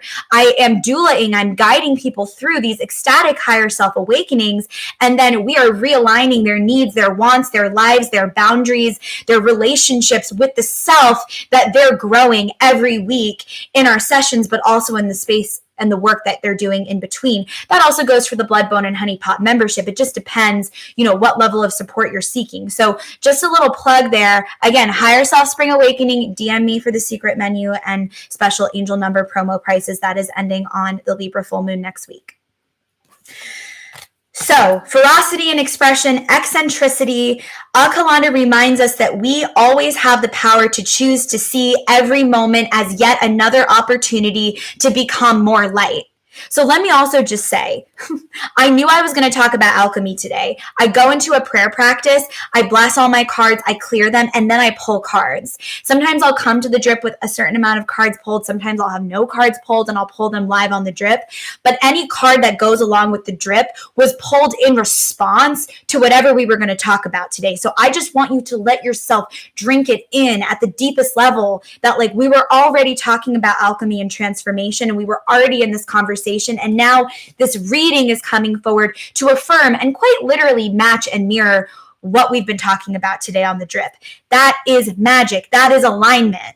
That is like the kind of fire that we can use to like build our faith, like in the same way I was telling the story earlier about having this huge car repair I had to invest in this week and losing my wallet and all of this shit that happened. But in the end, like I let it transform me into more light. And I ultimately had a positive experience with that very beginning of this transmission. For that, I won't waste our time telling that story again. But it's this essence. It's this. She reminds us that we always have the power to choose to see, to choose to see, to choose to see, to choose to see. Perspective is choosing to see, to choose to see every event as yet another opportunity to become more light, to become more of the radiant soul that we're here to be. When your soul selects her card, this is divine feminine theologian, master, just philosopher, ancient healer guide, Megan Watterson, who went to Harvard Divinity School, wrote an amazing book called Mary Magdalene Revealed, and then birthed this oracle deck. Here's her transmission, her deep scholarly and spiritual offering on Alcalanda and when your soul selects her card and what that might be pointing to. And we'll use this as inspiration for our conversation. So many of us exert tremendous energy in the effort to not break or fall apart. How fucking true is that? Many of us exert tremendous energy in the effort to not break or fall apart or be too messy or be uncontained or, however that resonates for you in your own lived experience. We resist our grief because it's not safe in this culture and we don't talk about grief and we don't have spaces for it and we don't have time for it within a capitalist grind. We don't have time to process that shit. So we have to choose to create it, which also goes along a whole conversation with privilege and access and whatever, and we won't go there today, but that is in many other drips. We resist our grief, our heartbreak, or we deny the need to change until the choice no longer feels like it's ours. Anyone else have a habit pattern of waiting too long? I definitely have that. Or we deny the need to change until the choice no longer feels like ours. Something sideswipes us in our ordinary life and shatters who we think we are and how we identify ourselves. So big root chakra, third eye, solar plexus, identity, seeing the self, self-concept, belonging, energy. Here's what Alchemist reminds us. Vulnerability is our greatest strength. If we are always broken, if we're always available to be remolded, if we know that we are always in a state of metamorphosis, then we can never actually break. Alchemist is the most intimate, personally powerful goddess because she meets us in those moments when we can feel the most alone, most exposed, and most afraid. She models how to thrive in the midst of change. She uses pain, right? Like the caterpillar does in the chrysalis, like we've been talking about with our alchemy. She recognizes and alchemizes the pain. She uses the pain to joyfully and purposefully transform. She sees everything as an opportunity to release what isn't serving her. And she knows that being broken isn't a failure or something we should avoid. It's actually the whole point. We are here to let our ideas of ourselves go up in flames so that beneath the ashes, the soft core of who we are truly arises. And so that we remember it's not the heart that ever actually breaks, it's the ego. It's the identity that breaks. It's the self-concept. So even in those moments of feeling like my heart is broken, it's actually the beliefs. It's actually the ego. It's actually the self-concept. It's actually the reality that's fracturing. The heart, while it may feel like it's breaking, is actually expanding. And that's what happens somatically in feeling, in a state of feeling as well. And a place that I just really love the research they're doing around like the heart and the intelligence of the heart that you can research if you're interested is the Heart Math Institute. Highly recommend even just doing a Google and kind of checking out a couple of the things that they're into, because the heart is an ever expanding force of love. It's being reshaped. So the next thing I was drawn to in my notes is alchemy. Being an alchemist is a moment-to-moment, breath-to-breath practice. When we shift our energetic imprint, made up of our thoughts, our stories, our beliefs, and our identities, when we shift that energetic imprint inside of us, we shift the timeline, we shift our reality. Our reality is responding to us. So when we shift our imprint, which is made up of our thoughts, our stories, our beliefs, our identities, we shift our reality. We shift the timeline. The butterfly is the only species that completely changes its genetic structure to devolve, evolve, and emerge anew. I would say other than us at the levels of our deep cellular healing and regeneration. Dr. Joe Dispenza is also a great realm to go into if you're interested in like quantum embodiment, like regeneration, mind-body connection, subconscious reprogramming. There's so much free Joe Dispenza stuff on YouTube that you could look up. The crystallized state and what emerges from it mirrors back to us that metamorphosis is a cellular restructuring on every level of our being. And we can let it be that big. We can let the process of being creatrixes, of transforming, of being alchemists be that big. And I'm hearing like catch ourselves, and I know this is for me too, in moments of being like, yeah, I don't really know what's going on. Everything feels like so. It's just like, oh my gosh.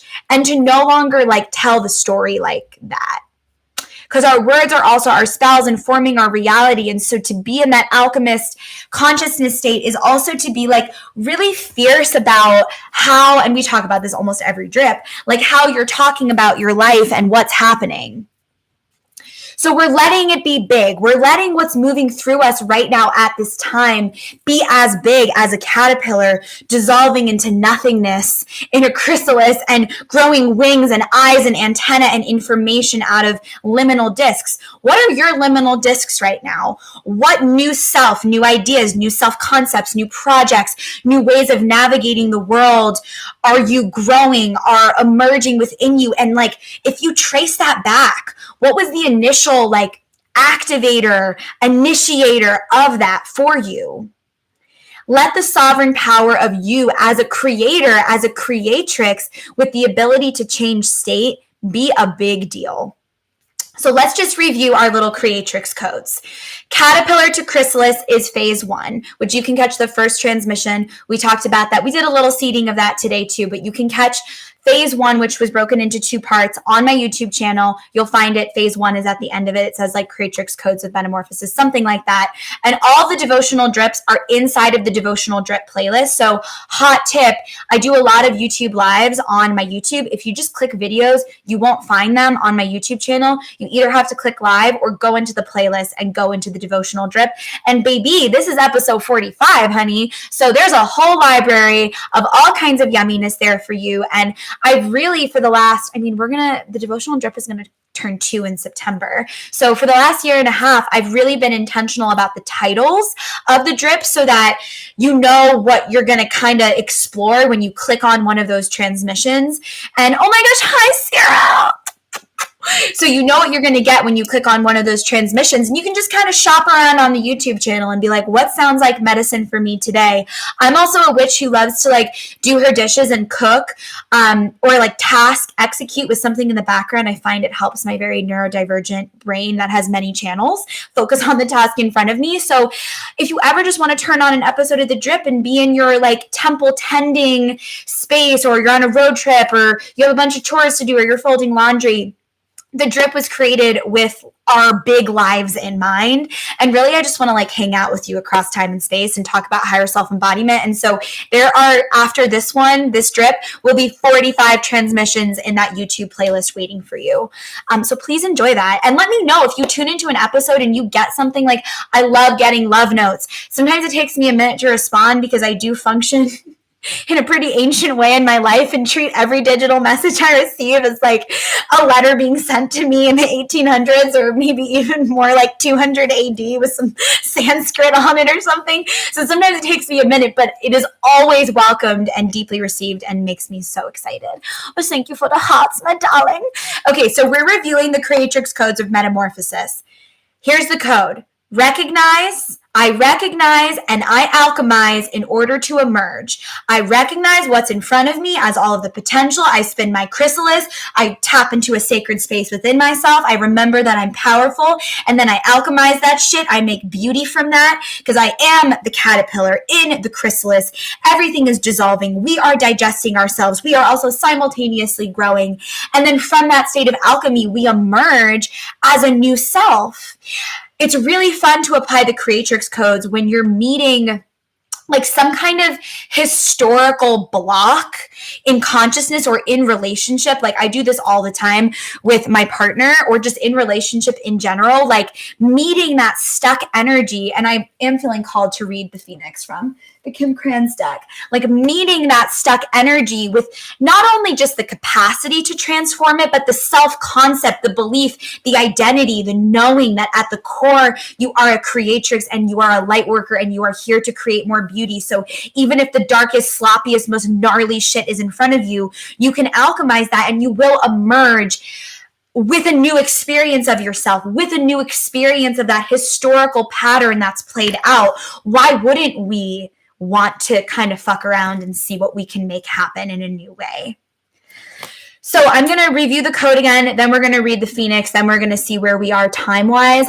We're an hour and a half on YouTube. So we'll say let's see where we get in the next 30 minutes. And then I'm going to record a corresponding higher self meditation for the membership that will go up this afternoon. We're going to record a little movement practice. And I'm so excited. So if you don't know, every episode of the Devotional Drip has a corresponding higher self meditation and sacred movement practice in the Blood, Bone, and Honey Pot membership. And I mentioned this before, but I'll say it again because people have been popping in and out. There's some divine rearrangement happening in the membership, which I'll send a note out to my membership babes about this week. But I also want to let anyone here who's not in the membership and curious about it know that our highest tier is now going to receive a monthly masterclass from someone in the coven next month. Not just in the membership, but in when I say the coven, I mean in our larger global Earth Angel coven. And for the month of April, my friend and astrology mentor and dear sister and wise woman, Megan Rising, is going to come teach us a higher self embodied masterclass.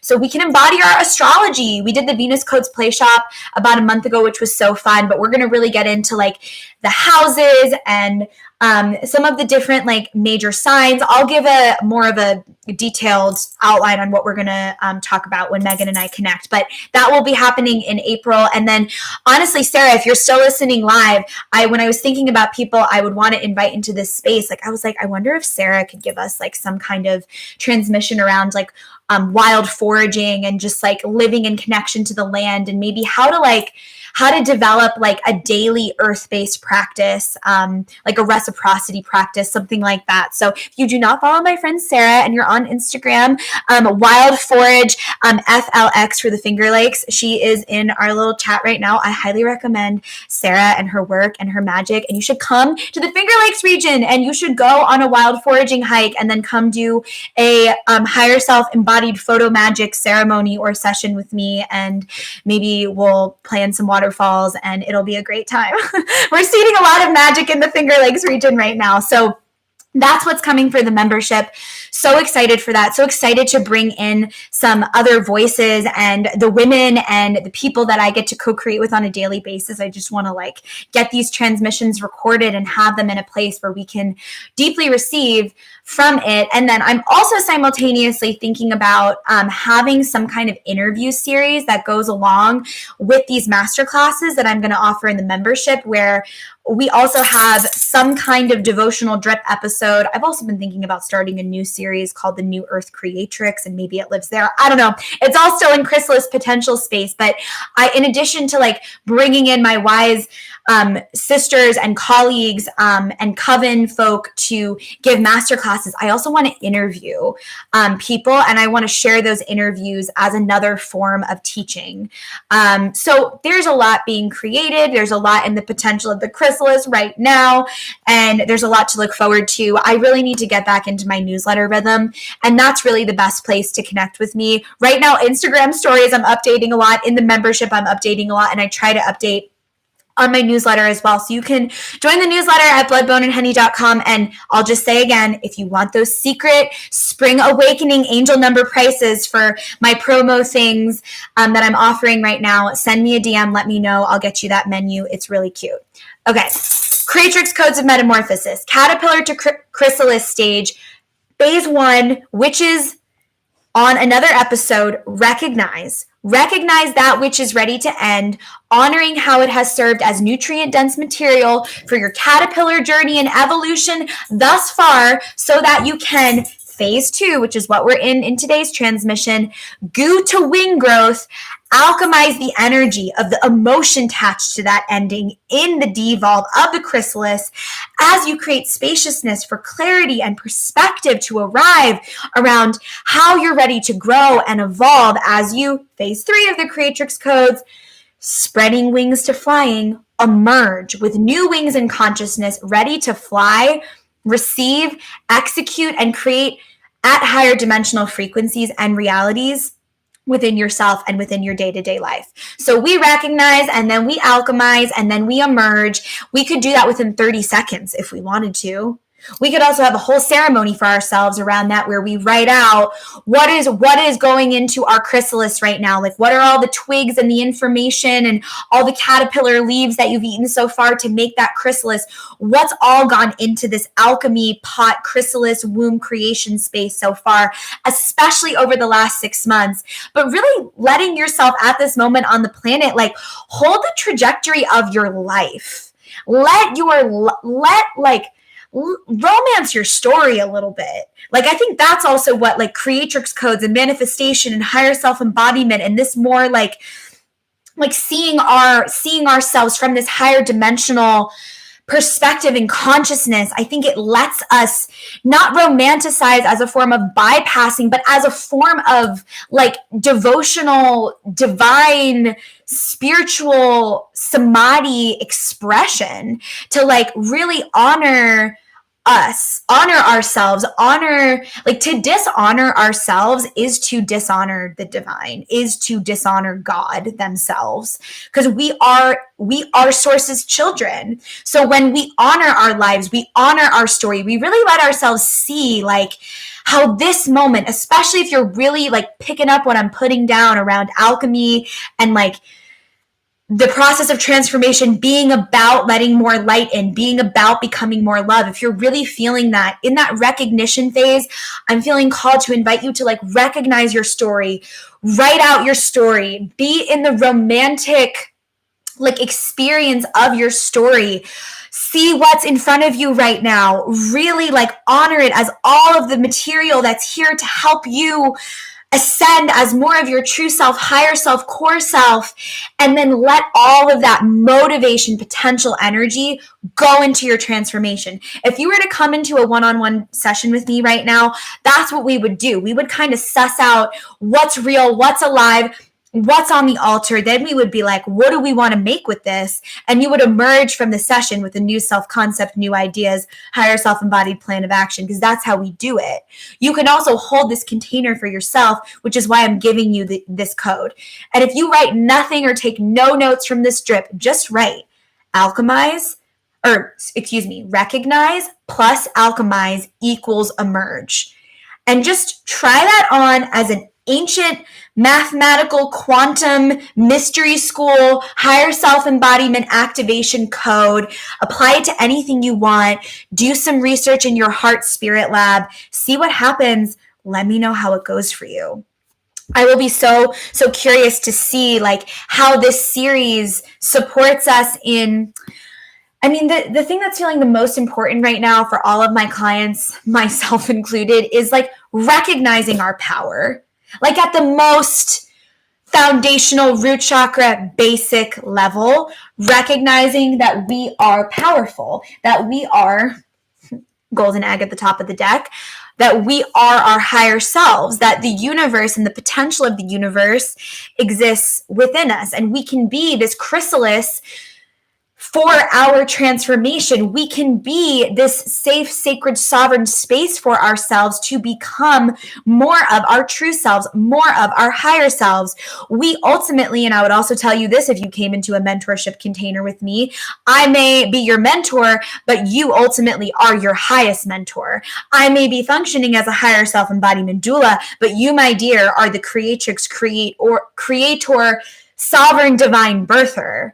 I'm just pointing to things I see and offering a little resource. And, even on these drips, we are like so in the shadow on YouTube right now. We're having like a very theatrical moment with the sun. I want to pull a couple more cards because I'm just feeling like, there's a few more affirmative things that want to come through. And then we will complete this transmission and I will record a higher self meditation and we will go on with our Saturn days.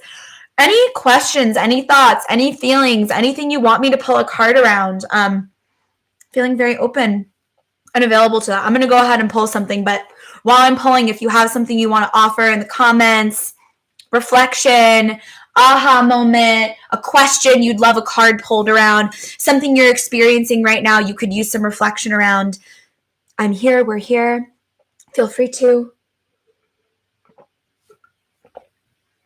And if not, no pressure, no worries. I'm going to ask for my Divine Feminine or my Cosmic Dancer deck because this will also inspire our sacred movement practice that I record for the membership today. In this specific moment of alchemy, for the beings who are catching this live and on the replay, regardless of when someone is catching this transmission, how can they meet and recognize the potential of their transformation from a higher self-consciousness of being the alchemist? Like I want to ask, like, how is the higher self calling the alchemist to move, be, and do? If the alchemist is an expression of the higher self, if the alchemist is an archetypal expression of the higher self, how is the higher self guiding the alchemist to move in alignment with the transformation that wants to happen right now, in alignment with these earth angels, with your highest timeline? How can you move? How can you be right now? I didn't even have to like shuffle that. It just literally popped out. Okay. First, consciously complete. I mean, this also goes into that like phase 1 of the Creatrix codes, right? Like using what you have, sending that into the soil. Like if a portal's been asking to be closed, close the portal. Whether it be a relationship, a project, a way of being or doing, a habit, anything that's, I don't know what it is for you, but you know what it is for you. The thing that is it's just time to close the portal on. Do that, because all of the energy that you're spending trying to keep that open is keeping you from clicking into that next dimensional timeline. And also I want to say, let this portal closing be nuanced. It doesn't necessarily mean that thing needs to end. It just means that there's a certain way of being and doing within that agreement that needs to change. But it doesn't mean necessarily cutting off. Like I don't want to, like I feel like consciously complete, I'm very much so hearing the word and feeling the texture of nuance, like completing an emotional cycle, completing a way of doing and being inside of something, meeting something from a new perspective.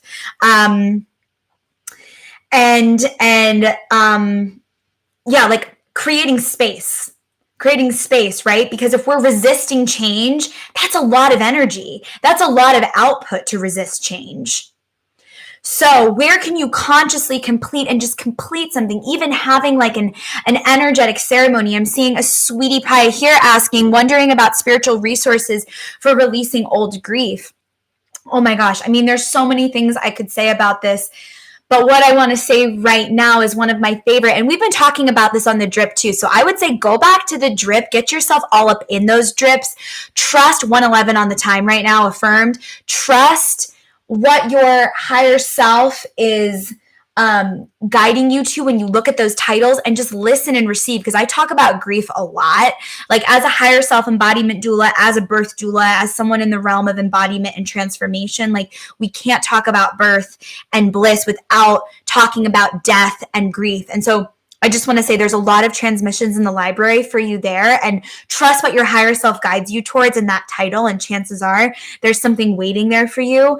But grief in general, in my experience of meeting my own deep wells of grief and guiding people through the process of digesting that, I don't know if you caught the part of the transmission where we were talking about the caterpillar digesting itself in the chrysalis. I very much so feel like our practice, and the next card here is practice daily. Our spiritual practice needs to be able to hold, or our embodiment practice, or our self-care practice, or our personal development practice, whatever you want to call it, it doesn't matter. Our practice, that time and space where we tune in with ourselves and our body and our breath, needs to be permission oriented enough to actually let that grief move in the first place. And what's coming forward in this moment is to let it have sound, let it be seen, give words to it, physically move it. Maybe you put on your favorite song and you have your journal, or maybe you make a playlist of songs that get you in your deep feeling body. And I would always let someone know in your life, a beloved, a loved one, a partner, a friend, a coach, a guide, if you're going to go into a ceremonial healing space that you're holding for yourself, to just have an anchor and let someone know where you're going and what you're doing. And I talk a lot about trauma-informed spiritual awakening, body-based practice in the Blood, Bone, and Honey Pot membership, which is also a great resource. You could start at the $5 a month tier, and there's a bunch of beautiful higher self meditations in there, and just other folks in the Discord kind of sharing about their process. We've definitely talked about grief in the Discord that may provide some, I'm getting permission slips to process in multi-dimensional ways that maybe also, dare I say, feel a little playful, which is the next card here, as we stretch and expand and honor the cyclical nature of grief, right? Because grief, just like healing, non-linear process, you can feel complete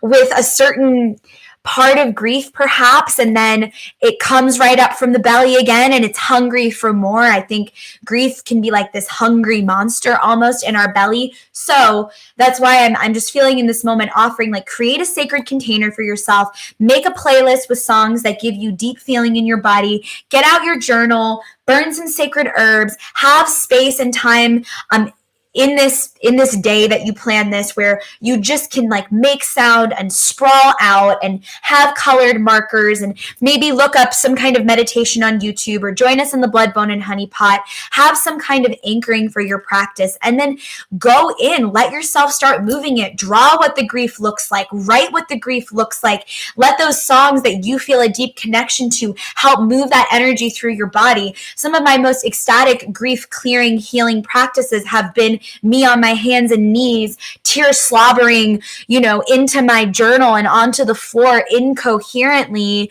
moving energy, or making raw primal sounds to like vibrationally move that energy out of the body. So what I want to say about grief and my experience of it is that it is cyclical. It is nonlinear. It wants space, just like transformation, right? Like that process of transformation in the chrysalis can't be rushed. It's not moving in alignment with the ego's agenda. It's moving in rhythm with the laws of nature and like the rhythm of the digest and the devolve. So that's what I want to offer around grief. Grief feels like one of the most fertile gardens to also make art from, in my experience. I've made so much art from grief and rage. I literally built Blood, Bone, and Honey from my grief and rage, which then at some point in that building process needed some reinfusion of other kinds of energies like bliss, joy, life, compassion. Lots of mentorship from my own teachers and guides. But when I started Blood, Bone, and Honey, I came from academic art world. I had just completed my thesis at Duke University, where I was making a lot of diaristic work about surviving various kinds of trauma, body-based trauma, words that I can't use on Instagram or the algorithm will trigger it, and then you know what I mean? So I was surviving a lot of trauma. I was navigating a lot of trauma. I was certainly that caterpillar in the chrysalis, digesting myself. So much grieving, so angry. My body physically was like expressing that grief and anger. It was manifesting in all kinds of autoimmune stuff.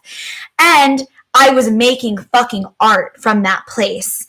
And I don't believe, in my experience of alchemy and transmutation, if I hadn't let myself go to that dark underbelly and started making that art, I don't know if I would. I don't know how that would have all played out. There would have been a lot of unprocessed things, and I can very much so see myself living out a timeline where I didn't let that grief and rage live, and when I feel into it, and I sense that timeline psychically, it feels so sanitized. It feels underexpressed. I'm so glad that was helpful. Because there's this other part here with this Akalanta teaching that we were in today, this goddess of never not broken. She is an intimate interior goddess that we meet when we are in the darkest moments of grief and heartbreak. Like that is where I found my higher self and I met my higher self. That's actually where my divination practice and my card pulling practice also came from. Was like I was walking myself through some deep fucking grief in a period of pretty deep isolation in my journey, which, as I've mentored people over the years, I've also tracked that as a pattern. Like when you're in the middle of an up level and an ascension, or like you're being called into that, there's almost like this stripping away. It's a very phoenix in energy, right? And I threw that card somewhere. So again, is it behind me? Oh, here it is. It's very phoenix in energy. And apologies for YouTube video. Like it's very dark and sunny right now. We also just got kicked off our live. I guess it's letting you only do an hour video at a time now. Interesting. I'll just restart that again. So in this Phoenix state, is it not true that everything has to burn away? I've heard Lacey Phillips, who is a manifestation coach, talk about it as the magic dark. It's like this space where, the magic dark, the dark womb, the space of potential where everything wants to arise from, but it's from the ash, it's from the devolve, it's from the sloppiness, it's from the grief, it's from the rage, it's from the emotions and the experiences that are just starting to get processed, that we reclaim ourselves, that we rise, that we transform transform, that we become more of our higher selves.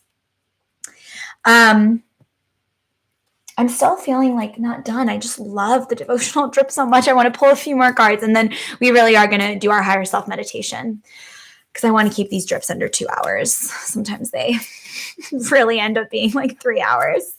So thank you so much for asking that about grief. I deeply bow to that inquiry. And if you're looking for a deeper space to be supported, send me a little DM love note. I would love to send you this secret spring awakening menu. One of the options on there is also a personal mini drip, where I basically record you a personal version of your own devotional drip. So you don't even have to come into a session with me. It's a pre-recorded card reading. And I also channel a meditation from your higher self. And then you have that recording and you can listen to it as many times as you want to activate, integrate, digest, receive a new vision, receive a new piece of information, whatever you want. So that is one of my new little offerings. I also have a power hour breakthrough session. I have a higher self embodiment ceremony. I have an intensive container. I have a 5-week private mentorship, a 10-week, and a 3-month. That 3-month is really sparkly for folks right now as we're moving into this new sort of season. And that 3-month container is really beautiful because we're tracking growth alongside 3 moon cycles. And there's just like a lot of shit we can get done, especially when we're meeting weekly. So I have some folks in that advanced container right now, and I have some spaciousness and flexibility to kind of take in some new clients, some new students, some new consulting opportunities. So if you're interested, let me know. The new cohort is being called in. And if we've worked together before and you're looking to tap back in because you're like recognizing this spring awakening energy and you're like, I need to do some higher self-embodied planning and mapping for this next phase of my life, holler at me. I love to work with my past clients again, especially when you've gone through like a stage of metamorphosis and a stage of like application and getting shit done from like the last time we worked together, our last session, and now we can come back to the altar and see what you've got now and go from there. Like, this is a very ancient way that we work together, and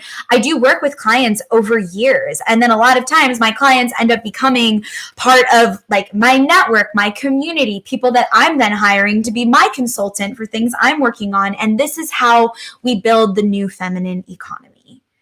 Not feminine in terms of gendered, feminine in terms of principle, feminine in terms of flow, feminine in terms of the circle, feminine in terms of like the divine mother creatrix goddess Phoenix rising energy will dissolve anything in the matrix that is out of alignment with divine order, including ways of being and doing in our lives that we're trying to uphold, or relationships we're trying to uphold, or like ways of showing up or jobs or stuff in our divine purpose, or ways of meeting whatever is in front of us on the personal and professional level that we're trying to hold. The Creatrix codes, this moment on the planet, this moment in the wheel of the year is like anything that is not in alignment with divine order will dissolve. And this matrix programming, Matrix ultimately means Ma. I know we have a lot of ideas about the Matrix based on the movies and kind of like the commodification of that term, but the Matrix, a matrix is a sacred geometric conglomerate of information. And so, yes, there is programming that exists and covers the matrices of consciousness that we are navigating. And I think there's very thick, intentional programming that comes at us from all angles, that some people call the matrix, right? But the matrix itself is not good or bad. The matrix, Ma is inside of that, is the mother. It's the mycelial network of consciousness. And at this time, there's a peeling back. There's a purification, like the purification that we're all receiving at this time, and like the awakening and the activations and the ascensions are mapping what's happening at the consciousness level. And it's all being divinely rearranged to be more in alignment. I love this family card with like, I want to say what we came to do and be here as like star seeds and like a star family, because I really do believe there's like cohorts of light workers and earth angels on planet Earth right now that are a part of a larger multi-galactic star family. And I talk about this all the time on the drip, and I'm just saying the thing now recently. I do believe we're here to seed intergalactic consciousness and to actually work light into the matrix, which again isn't good or bad. It's just a network of consciousness that we can light the fuck up from the inside out, like the phoenix, if we choose to.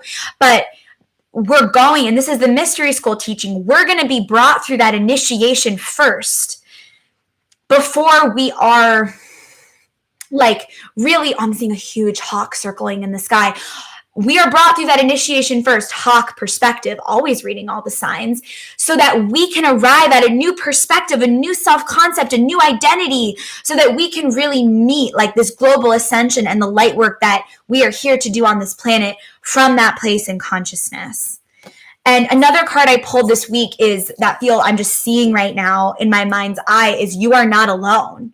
You're not alone. I want you to know, like, I have the privilege of being in like deep heart, womb, psychic, healing, trauma informed spiritual awakening spaces with so many people on a daily and weekly basis. And the running theme of like the karmic clearings that are happening is so real. And I also just want to bow to you if you feel like you're going through a lot of karmic clearing right now, where you're just facing a lot of transmutation, alchemy, and this is really hitting for you right now. Please let that be a compliment for the vessel that you are for your lineage. Like, you are the one in your lineage that is saying yes to these deeper levels of inner alchemy. And it's not gonna be easy peasy lemon squeezy. It's gonna be fire, fire, pants on fire.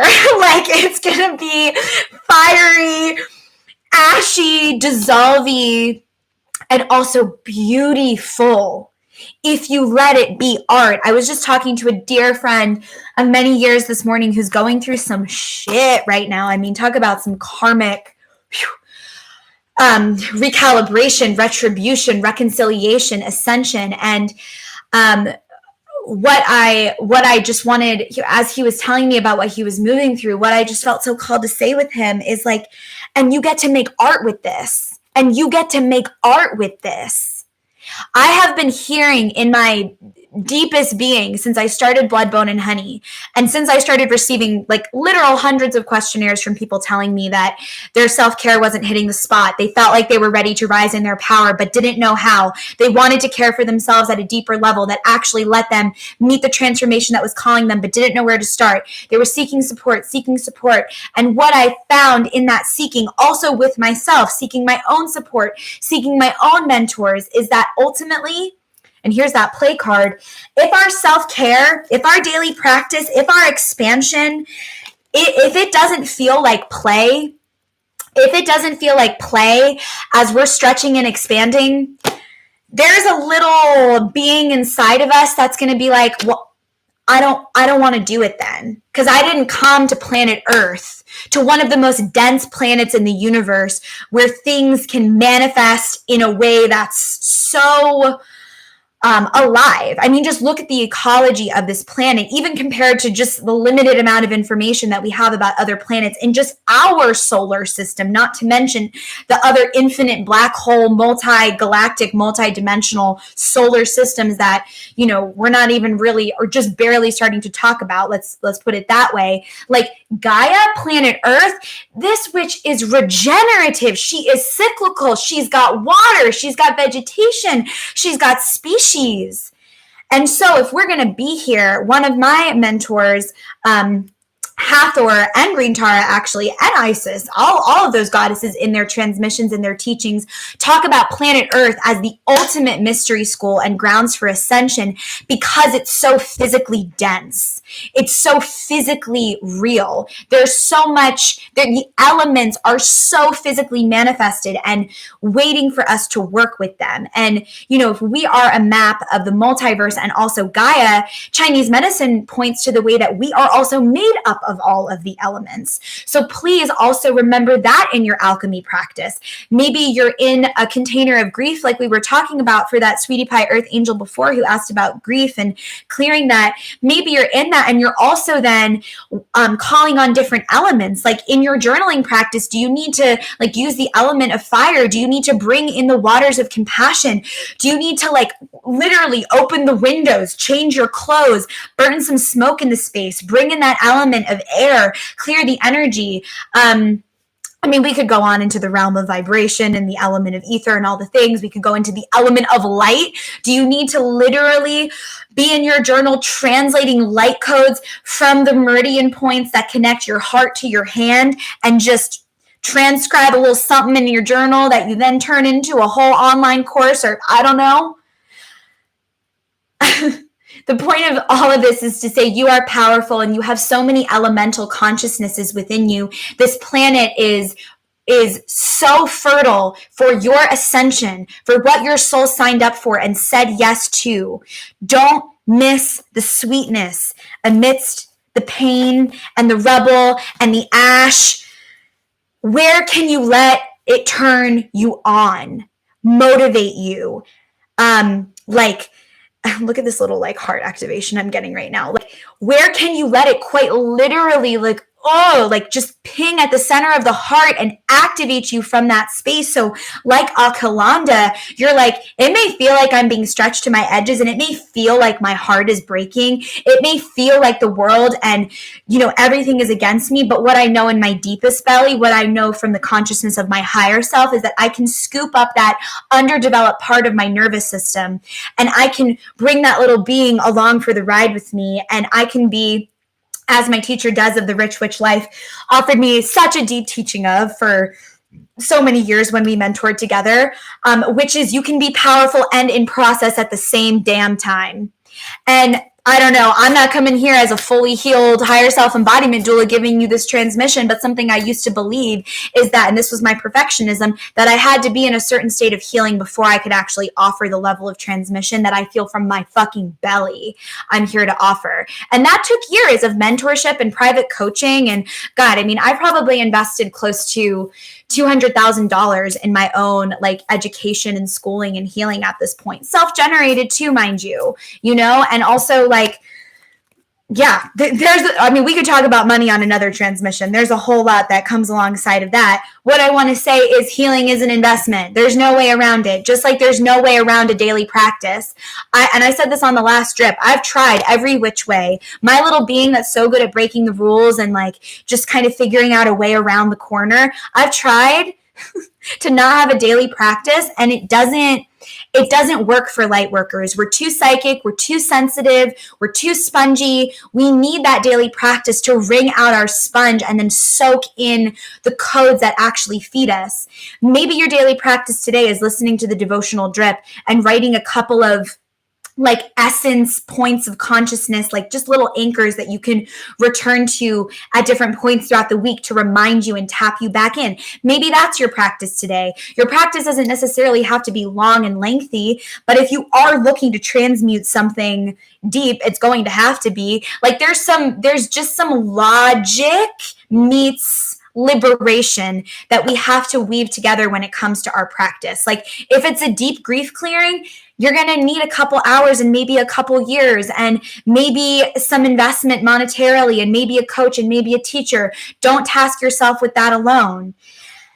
And if you're in a moment of meeting something in your day and you don't have a lot of time, but you got to do your alchemy, try the Creatrix Codes of Metamorphosis on for 30 seconds. Breathe into your body, call on the energy of your higher self, and see if you can even move the emotional dial just that much.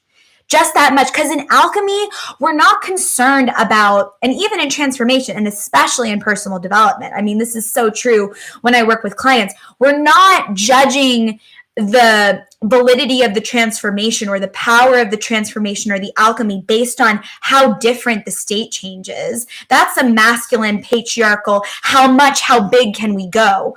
We are assessing the transformation and the alchemy based on, were we able to create a shift? And even if it's just that much space and resilience that opens in the nervous system, even if the perspective in the third eye just opens that much, Even if the sacrum drops that much more, even if the pelvic floor feels that much more secure after the breathwork exercise, we have moved the dial, and we can do it in small increments, and we don't need to do it all at once. Because this card, surrender to the sweetness, Venus energy, pleasure, joy, make love to life. When we're expanding our window of tolerance to actually receive more pleasure, like, it happens in smaller increments. It happens slowly. Like, you can't force it. You can't rush it. So that tracks alongside like somatic practice and building nervous system resilience. Like, we're building that window of tolerance, whether it be for whatever reason, I'm getting the example of like, public speaking, like building the window of tolerance for visibility, whether it be something like that, or building the window of tolerance. My friend Daniel right now is training me and doing some push-ups and opening up some space in my heart and my upper body strength, whether it be a window of tolerance that you're building for strength or a window of tolerance that you're building to actually experience pleasure. It happens in increments, in small openings. The Cosmic Heart card, devotion, potency, make your life a moving prayer. And it can't happen without the heart, right? Like, the heart is the deepest thinking brain. The deeper I get into studying the vagus nerve and the nervous system and the mind, body, heart connection, the more I really arrive at this conclusion. And, I also find this in a lot of like really frontlines research that's happening in the realm of somatics right now, is that the heart actually is functioning as the central vortex for the gut and the brain. And also, what's interesting about the gut and how we're nourishing ourselves in the process of transformation, think about that little caterpillar eating all of the leaves and then using that to create the chrysalis. That's also a part of it too, because it's going to be really hard to arrive at a new point in consciousness, a new perspective, if our gut microbiome is in a state of dysbiosis and we're not actually able to send the chemical hormones and signals between our gut and our brain. Frontlines research in mental health is also deeply connecting like the state of our mental health and well-being connected to the gut. And then we have the emotional well-being of the heart that's a part of it. So we can't, whether we are talking about spirituality, mental health, physical practice, all of these things meet at the center of the heart, and they can't be disconnected. Like, we are, I believe, and a lot of ancient yogic teachings also show us, dating back to 200 AD, that the higher self, that the inner being is actually seated and crowned and throned at the center of the heart. We have all these other parts of our supercomputer, right? That is our human body, but the heart ultimately is like the motherboard. It's the ultimate translator and communicator. So as you're in whatever process you're in right now in this early spring, we had the surrender to sweetness card in the process of transformation. Let the heart, and there's literally an episode of the Devotional Drip you could go watch after this that's all about this. Let the heart be the divine translator. Let it be the compass. Let it be the thing that moves you in the direction of your yes and your no, and your highest good and what's old and the shit that you're done with and the cycles that you're consciously completing, so that you can actually stretch and expand the way that you're hungry for, the way that feels good, in a way that feels like you're watering your garden. Yeah, in a way that feels regenerative, nutritive, in a way that feels like you're receiving the blessing of your own presence, the blessing of your own love. I have the You Got the Love card here. It also says codependency and boundaries. So in this way that you are blessing, you are meeting, you are loving the most outcast part of yourself, which some people call the shadow, the part that's been outcast. Not that you outcasted them originally. They might have been outcast when you were in kindergarten. They might have been outcast 2,000 years ago in your lineage, and that's just continued to play out in your ancestry for 2,000 years. But whatever the deepest part is that's been outcast, that's been denied, love. The process of the deepest alchemy is loving that part into the present moment and then moving with that self-integrated. And what does that do? Last card. It offers a deep cellular healing. It offers a deep cellular healing because healing is all quantum. When you call in that emotional expression of yourself, when you reintegrate parts of yourself into your heart, there is a physical and emotional healing that corresponds with that. And then in the realm of like codependency and boundaries, just because this said this, as someone who, you know, in the realm of pathology could be considered codependent, whatever. I also feel like pathology really just disrespects our multidimensionality. And like, I don't know, one of my teachers said that they talked to an Indigenous elder about this, like, you know, hot buzz term of codependency and whatever. I used to talk about it a lot in my work too, but something that this elder offered was like, we don't actually need to use that in the village because we're interdependent, and like codependency, like that's not even like real in the way that we operate, because we're just in such an interdependent state that we're like in the mycelial, everyone gets what they need through the village coven consciousness. But what I do want to say about codependency and boundaries is like there can be this outsourcing of the love that we're meant to self-generate, not only for our own cosmic heart and like what it is that we're hungry for in our own soul's sovereign evolution journey, but then here it is. We get to pour out the love that we generate for ourselves from that place. Like if you can love the most outcast one within you, then the next time you are confronted with someone's shadow or an unintegrated part of someone in front of you that's triggering you, you are moving from that somatic activation of like, oh, I'm not outcasting parts of myself anymore, so I'm not going to outcast the version that person either. But then there's also the nuance of this where like we do have the right to create a container and have sovereign boundaries for ourselves. And I do think we're at a time on the planet where, I'm trying to not be in the absolute shade on YouTube. We are at a time on the planet where I do think, I know I'm like bouncing back and forth with my perspective on this, but as goes, I think that's like the truest place we can live inside of anyways.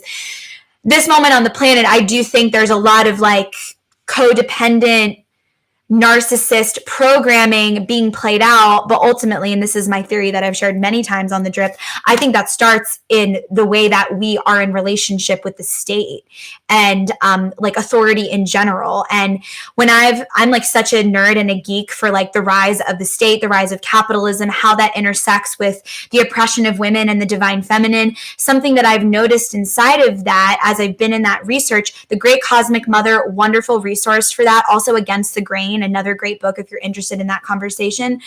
But something I've noticed is that with the rise of that and like the intentional creation and like containment of class, which is a larger conversation we're not going to have on the drip today, but I do have it often on the drip, like the intentional creation of class. And mind you, the creation of the state, capitalism, and class was intentional and calculated, and it had everything to do with women's bodies and bodies being used and the slave state being formed. And again, we're not going there today, but the Great Cosmic Mother, or Against the Grain, if you're interested in this conversation, I think that tracks all the way back in our ancestry. And then of course we have different diasporas in our lineage. We all operate at different intersections of systemic oppression and liberation and what we're having to transmute and heal and the things our ancestors have had to move through. And certain folks are needing to divest from forms of consciousness that, you know, their ancestors have upheld and profited from. Other people are healing like deep and ancient ancestral pain. But at the center of all of this, if we look at the formation of the state, which I think is so out of alignment with the way we are naturally meant to be in relationship, like we are meant to be in relationship like the plants, like the animals, like the trees, at the level of like quantum physics, like there is a reciprocity. There's a reciprocitous nature that's at the center of the fabric of the literal multiverse. And I think we're so out of alignment with that right now culturally as a global system that this crumbling and this crashing and these tower moments are symbolic of that. Saturn moving into Pisces is just going to keep slashing that.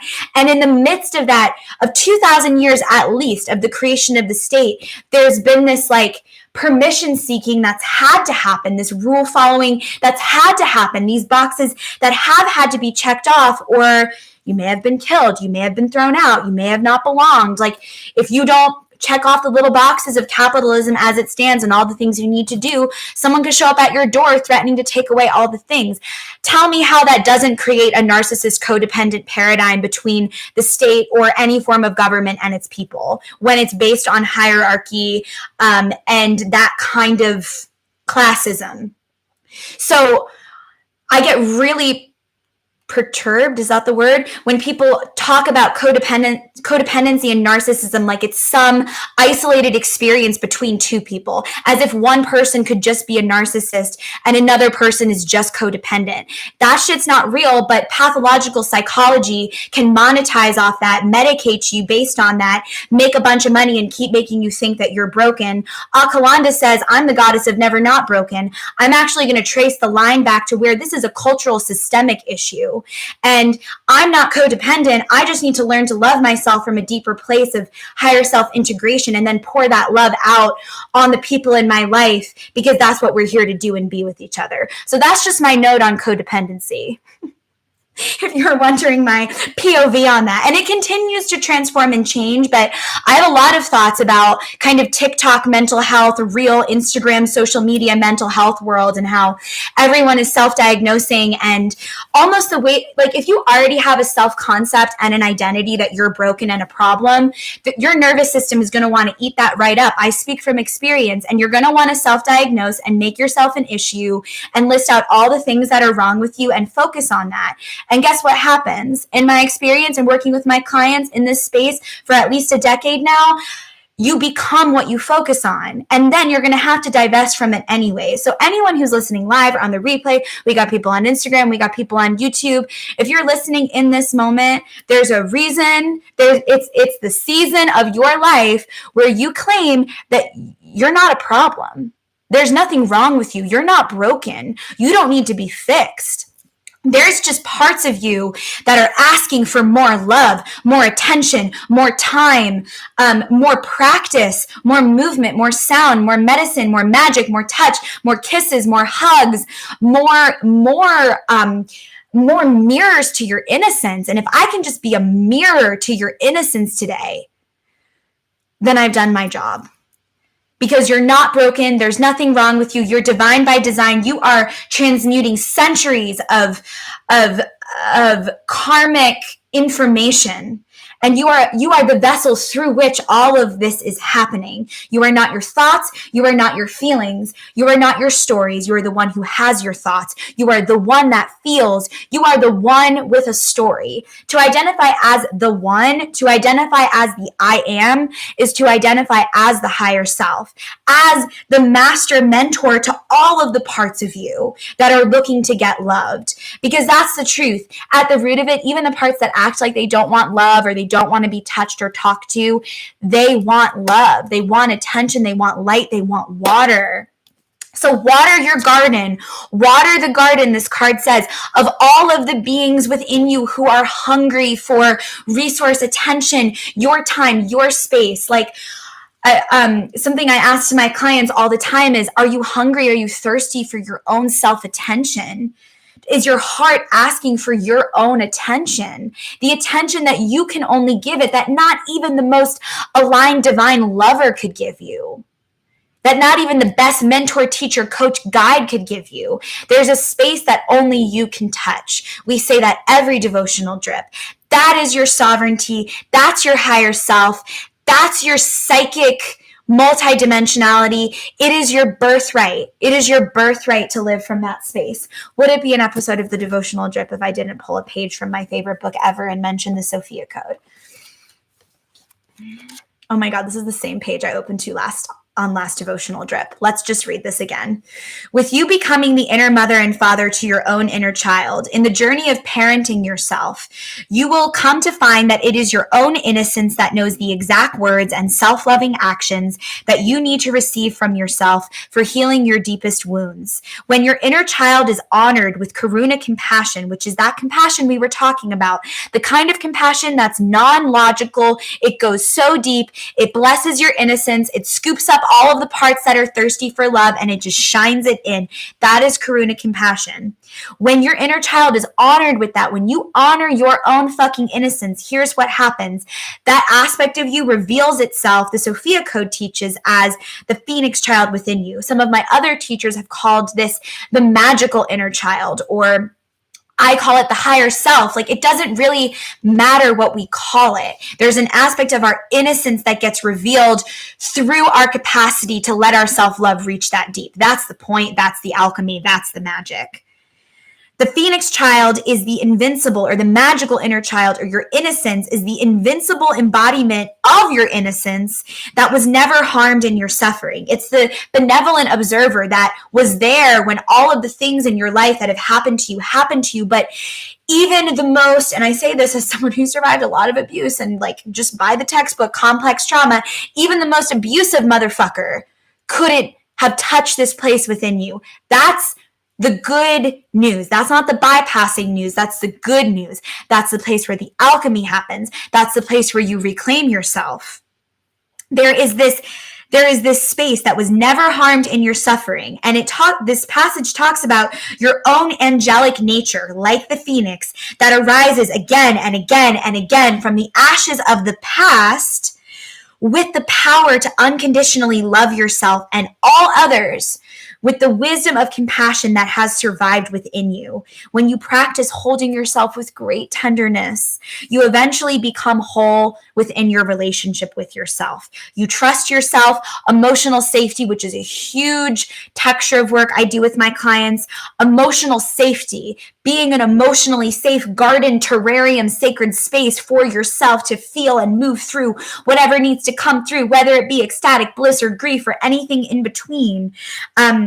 Being this emotionally safe space for yourself becomes, get this, an established foundation within you.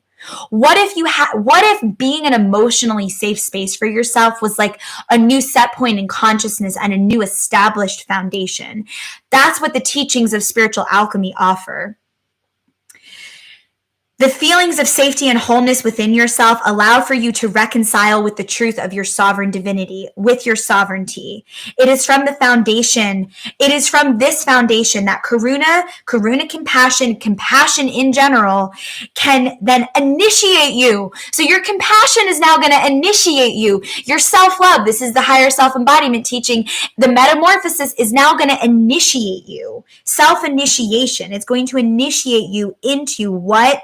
Greater depths of compassion available to you as a Christed, awakened, Buddha, higher self, multidimensional being, whatever words you want to use. So there's the inner alchemy to outer creatrix hood recipe capacity. That's phase 2 of the Creatrix Codes of Metamorphosis. That's your alchemy transmission for episode 45. Next week, we're going to be in the energy of a merge in alignment with that Libra full moon. I'll let you know when we're going to go live on Instagram and on YouTube. And as always, thank you for being here. If you want to receive our little secret higher self spring awakening menu with our angel number promo prices and packages, send me a DM, send me a love note. Let me know what's alive for you right now, the kind of support you're even looking to receive. And again, maybe there's something custom that we're being called to conjure. We're calling in the spring cohort, and I'm so excited to fly to new places in consciousness with you as we grow our wings and emerge anew. And if you're thinking about joining the Blood, Bone, and Honey Pot membership, we had an epic live coven gathering last week where I led this deep higher self initiation, activation, inner journey, where we went into our inner dragon temple, and we were really in the energy of like reclaiming all parts of self. We had a little dragon wing activation. We had a heart eye activation. I'm feeling like today there's some kind of root chakra and third eye activation that wants to come through in our higher self meditation. And every single episode of the drip, including last week's, which was a dragon heart eye meditation, has a higher self meditation available and corresponding with it, as well as a sacred movement practice. So if you want to get all up in our membership honey juice, you can check us out on patreon.com/bloodboneandhoney. It's also at the link in my bio on Instagram. And the new Higher Self Spring Awakening packages and promo prices are not on my website. So if you want to access those, you have to send me a DM. I will send you the little menu and we'll go from there and we'll make all the magic. I'm going to go ahead and say bye to my folks on YouTube, and then we'll say bye on Instagram. Thank you if you joined us today on YouTube. Oh, I missed this comment, Jamie. The light going in and out on you is like otherworldly. Oh my gosh, I've been like, can you even see me? We've like been, I'll show you on Instagram. We've like been in like shadow and then light. Oh, you can't even really see, whatever. But if you catch the replay on YouTube, which you can, by the way, it is in my Instagram stories right now, like the live YouTube link. You could click that, go back, watch the beginning if you're digging this. This transmission was 2.5 hours. That tends to be where we land. I'm a lengthy, long, honey dripped kind of witch. I don't do well with a small container or a small time constraint. I'm here to be big and offer big transmissions. So thank you for joining for this 2.5 hour transmission. And you can always break up the drip into multiple parts and listen to some one morning, maybe while you're doing your dishes, listen to the other while you're commuting to work. And I just love to hang out with y'all across time and space. So thank you for being here. Many blessings to my YouTube angels. Thank you for being here for episode 45. We will see you for episode 46. And be sure to go back and check out part 1 and 2 of episode 44. If you enjoyed this transmission, phase 1, recognize, is there for you. Many, many blessings. Mwah, mwah, mwah. And thank